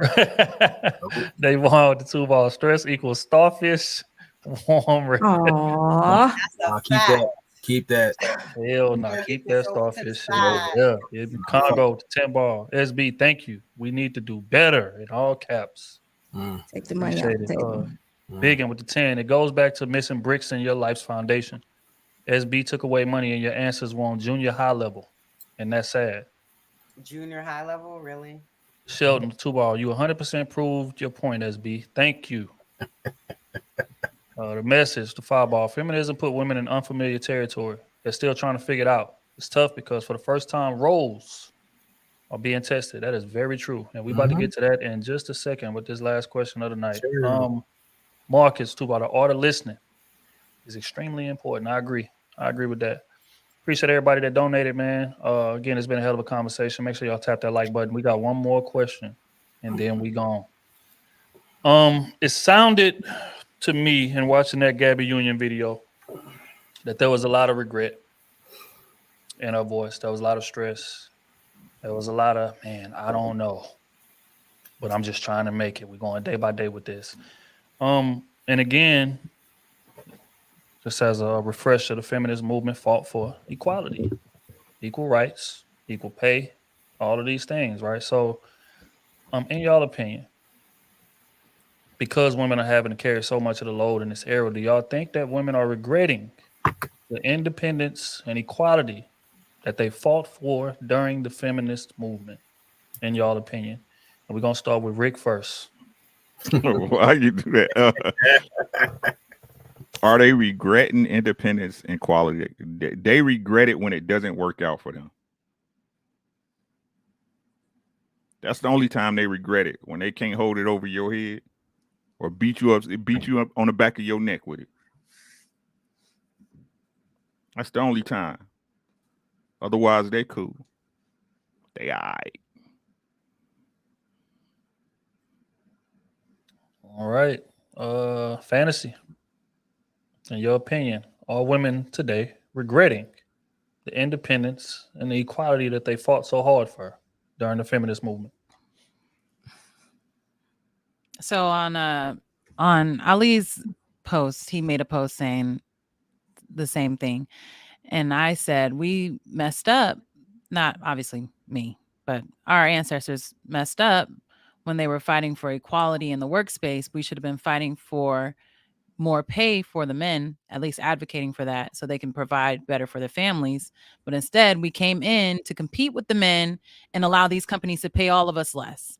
So I understand that Black women have always worked in America. However, we should have been fighting against us continuing to work. We should have been fighting for the men to stay in their roles and for us to have these corporations not play in all of us. That's where I'm at with it. I think the corporations played all of us into thinking that men and women need to come work for me and make $15 an hour. You get what I'm saying? Divide and conquer on a grand scale. I really believe that. Damn, that's crazy. Yeah. I never thought about it like that. Yeah, I agree with that 100%. Rona, do you feel like the women in this era are regretting the independence and equality that they fought so hard for during the feminist movement? Both had great answers, and I agree when it comes to it. When it benefits them, yeah, it's cool. But in most cases, you're paying more than what you asked for. Your family's compromised. Your children, the fact your femininity is basically in trouble. Now you're begging for coverage without the correction.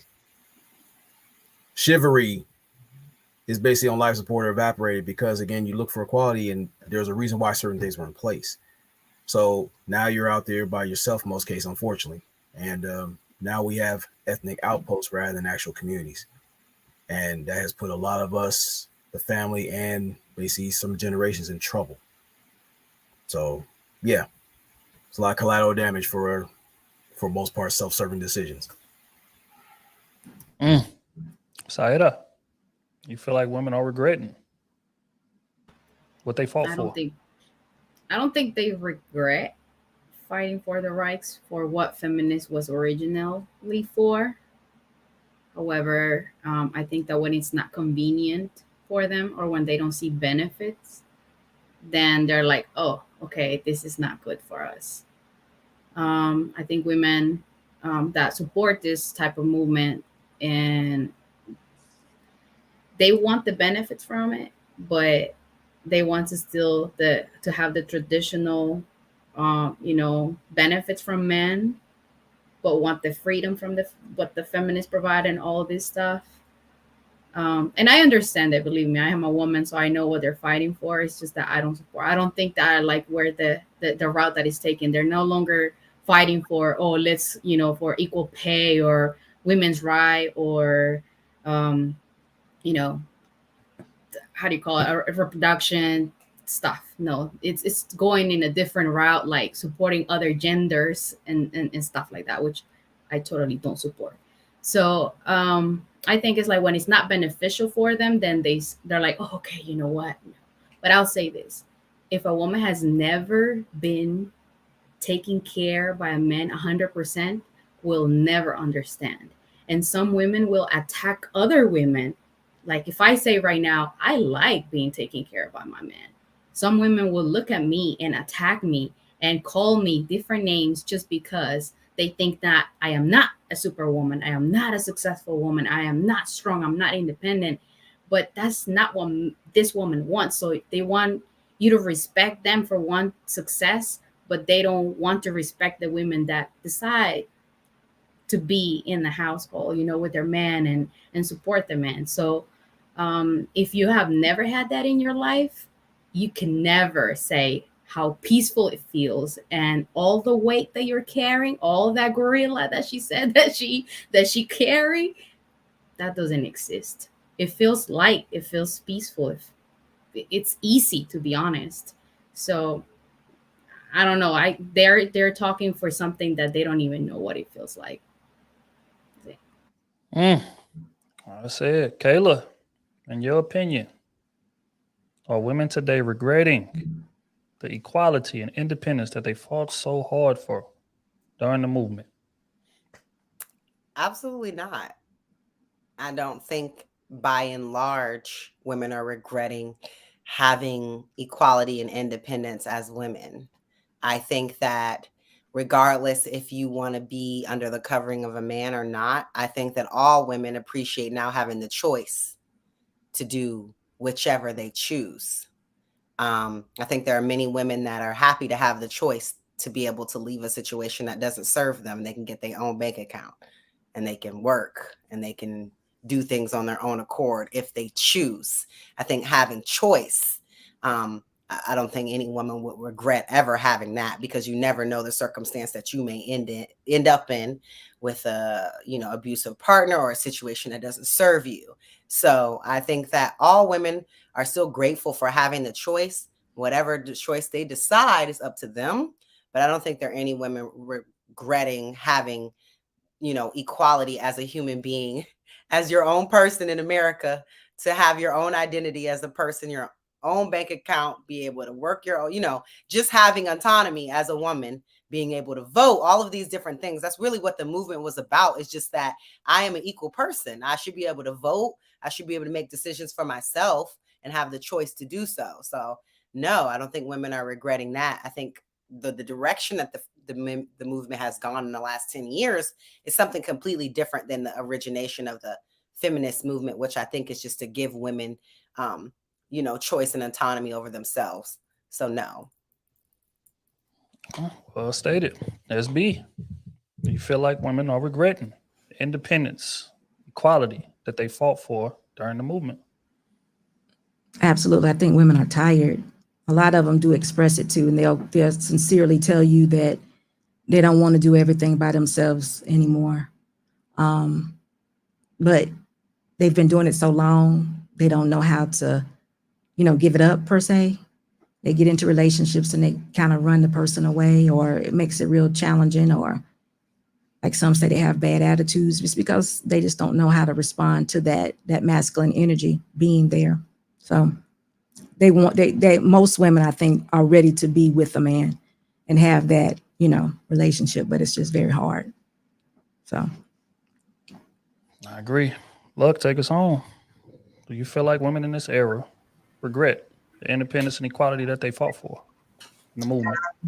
I think they regret it because the outcome is not what they expected. I think that the regret comes from that. I agree with Kayla as far as I don't think the regret is my ability to have choice and contribute. But I think that the regret comes from you cannot operate 100% traditional as far as all the perks that you think in a real world, because now we are both independent workers. We both can contribute. So you will get with someone who wants you to contribute. Now, we did just argue with how much you contribute. I think that's where the fight comes in, where they kind of still, hey, you still are the provider. So I think the regret is the reality.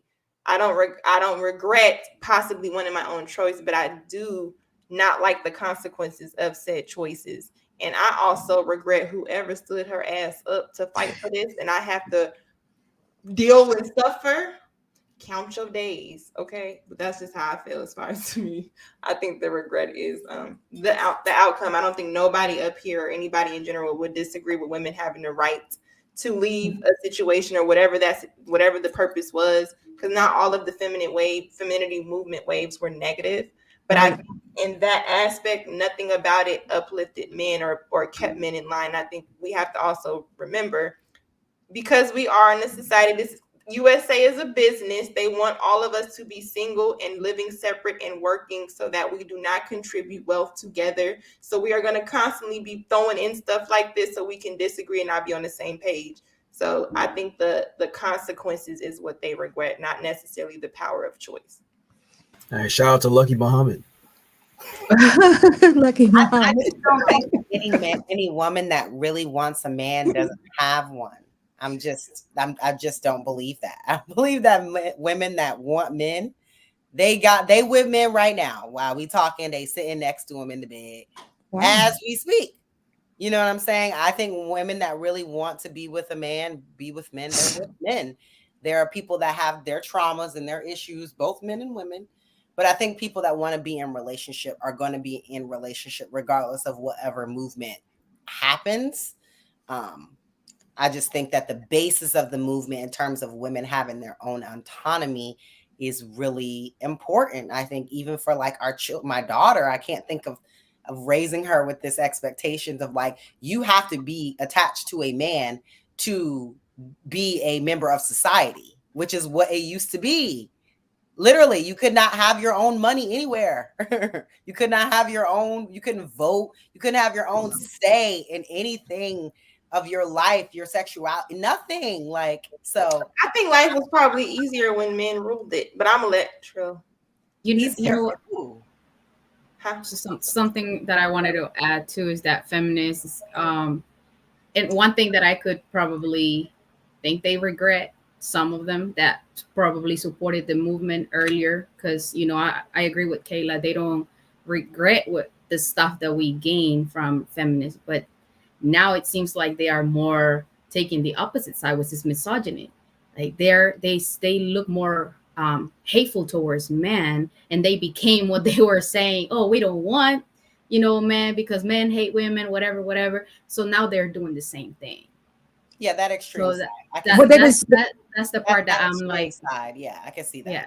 Mm-hmm. So when you think about a feminist, I'm sorry, when you think about a feminist, and if you're like, okay, think about or describe a feminist, the first thing that comes to your mind is, the pink hair, the earrings, and, like someone with the aggressiveness and like, saying something hateful towards men. But that's kind of like, stereotyping, because there's a lot of women that really fight for rights that we really care for.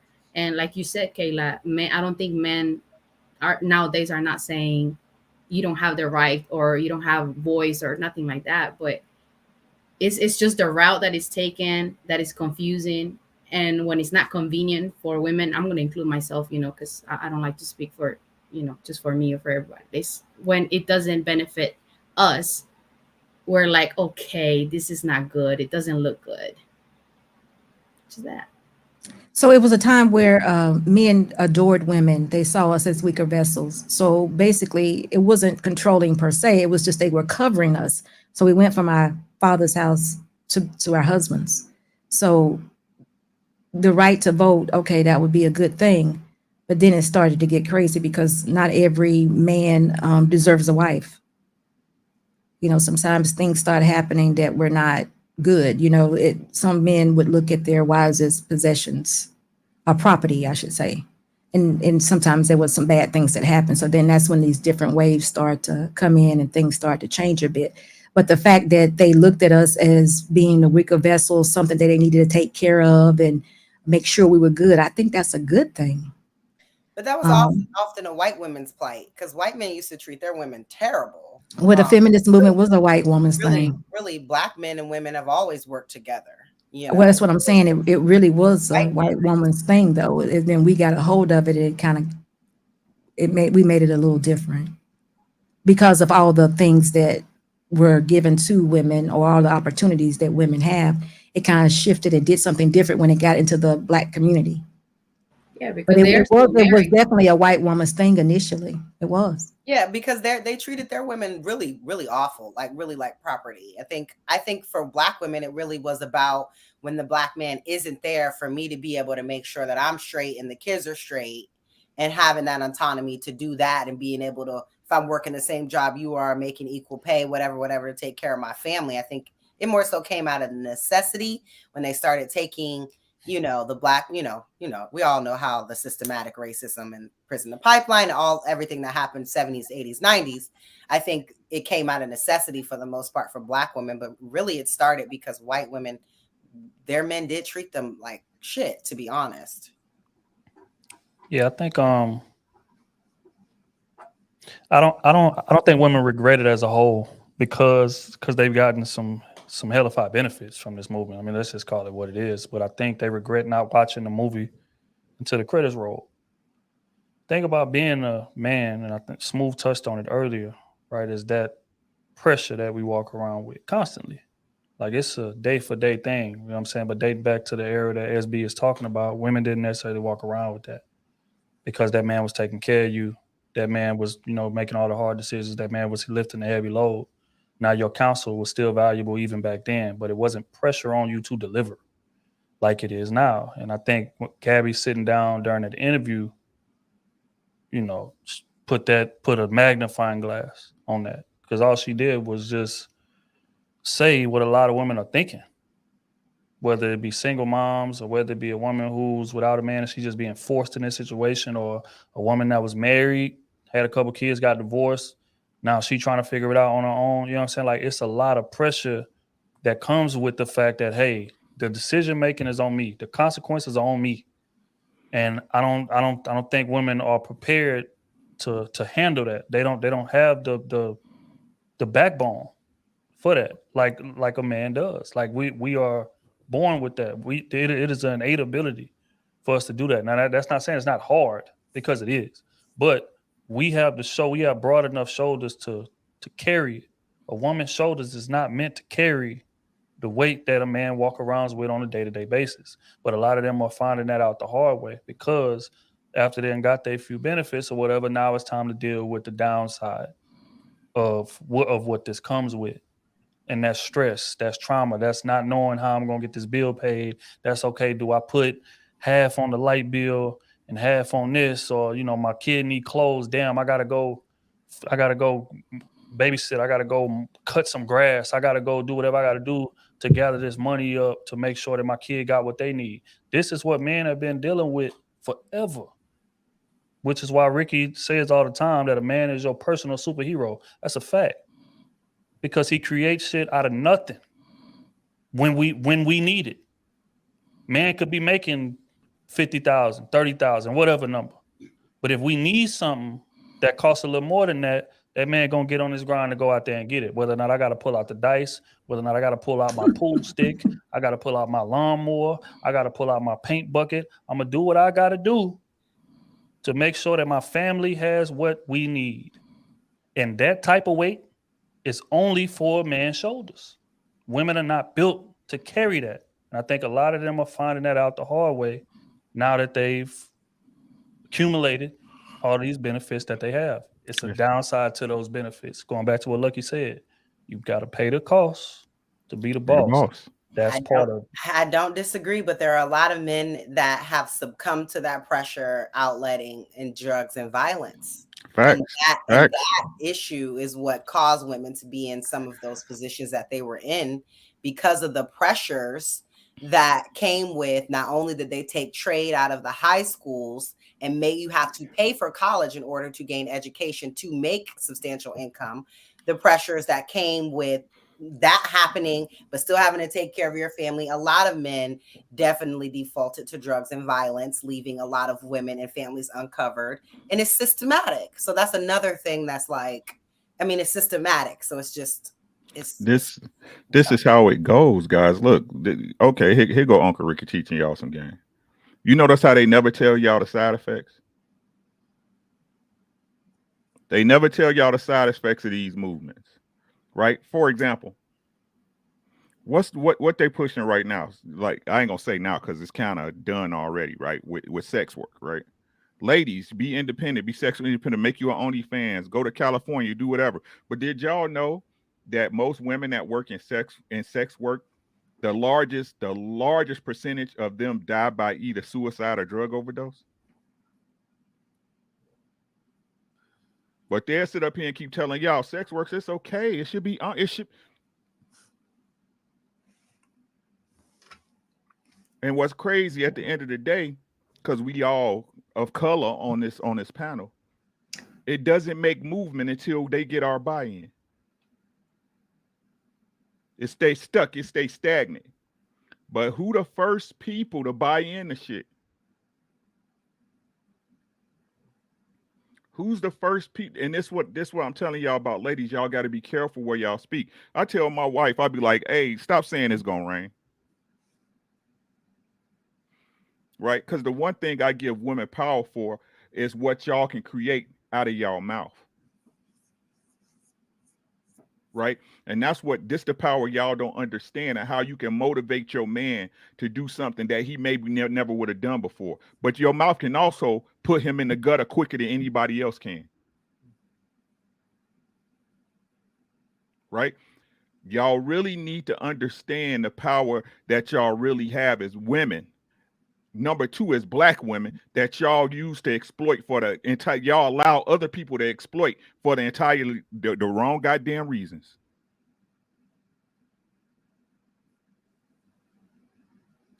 All of y'all not slipping through the cracks. We got to stop with this more in not everybody. Yeah, all of us is in this shit together, bro.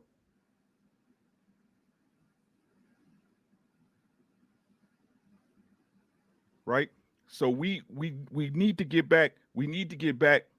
And it's like Kayla said, the feminist movement had nothing to do with black women.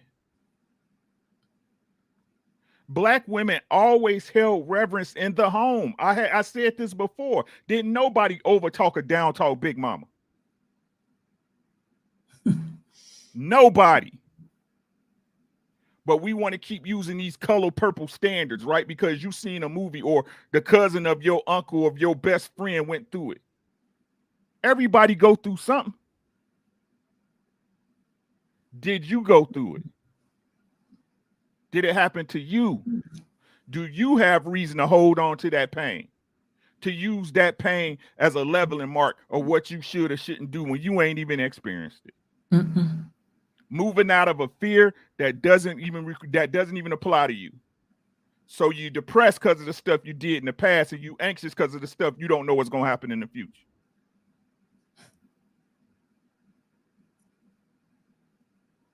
Y'all need to be our women again, and we need to be y'all fucking men, bro.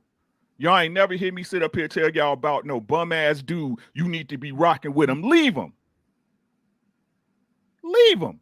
But if you gonna sit there, if you gonna be there with him, at least be the woman you supposed to be, goddammit, and support him and push him, try to push him towards something better. You there, ain't you? Because if it was all that bad, you'd have packed your shit and left, wouldn't you? Stop, would y'all pick a fucking lie? That's all I keep saying. Please pick a lie.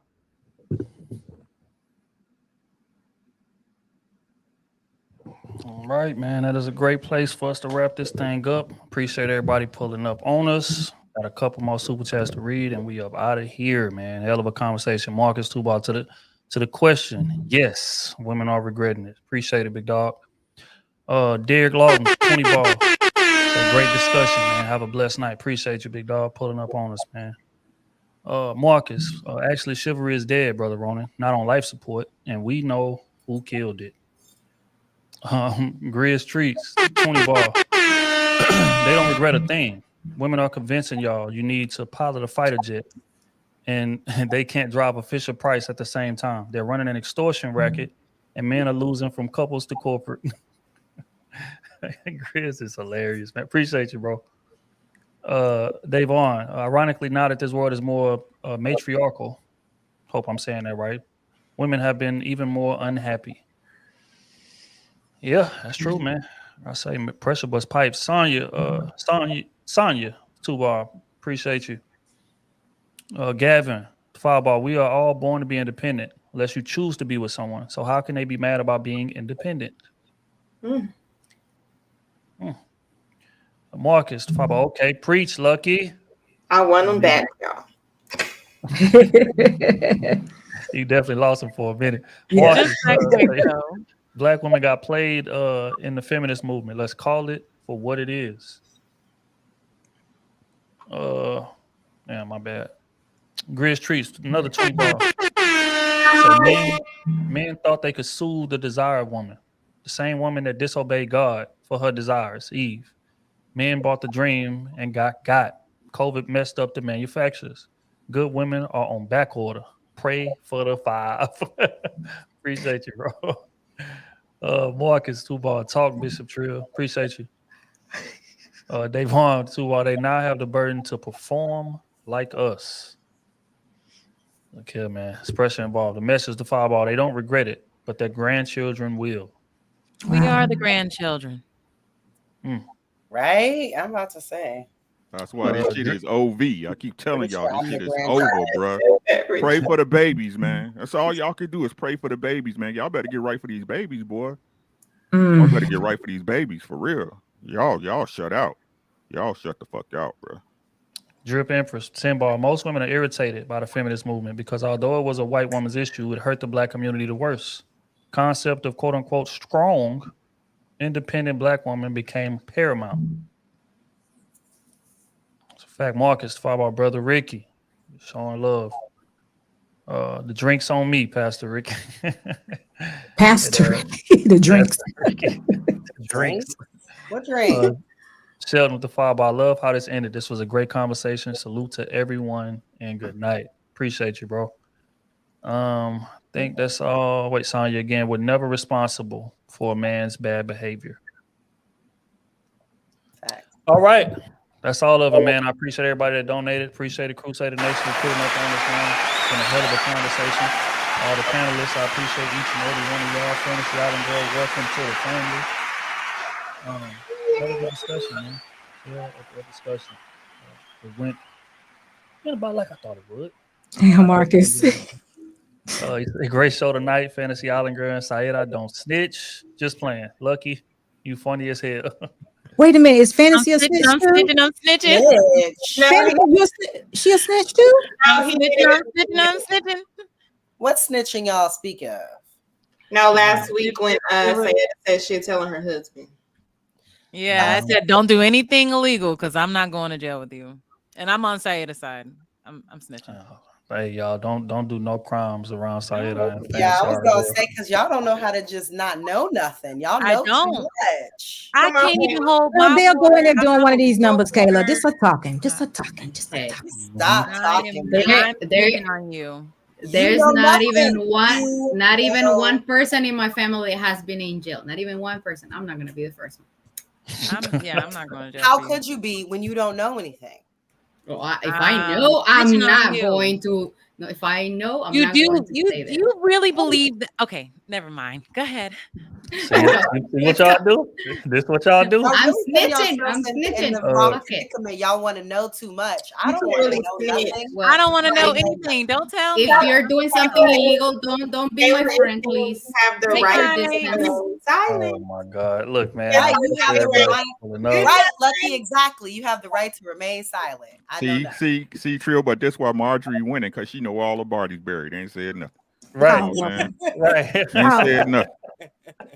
That's how I go, man. Look, man, we appreciate y'all. Until next Wednesday, 9:30-ish. Y'all know how we give it up, man. We are gone. Y'all be safe. Take care of each other. We're gonna see y'all next time. Gone.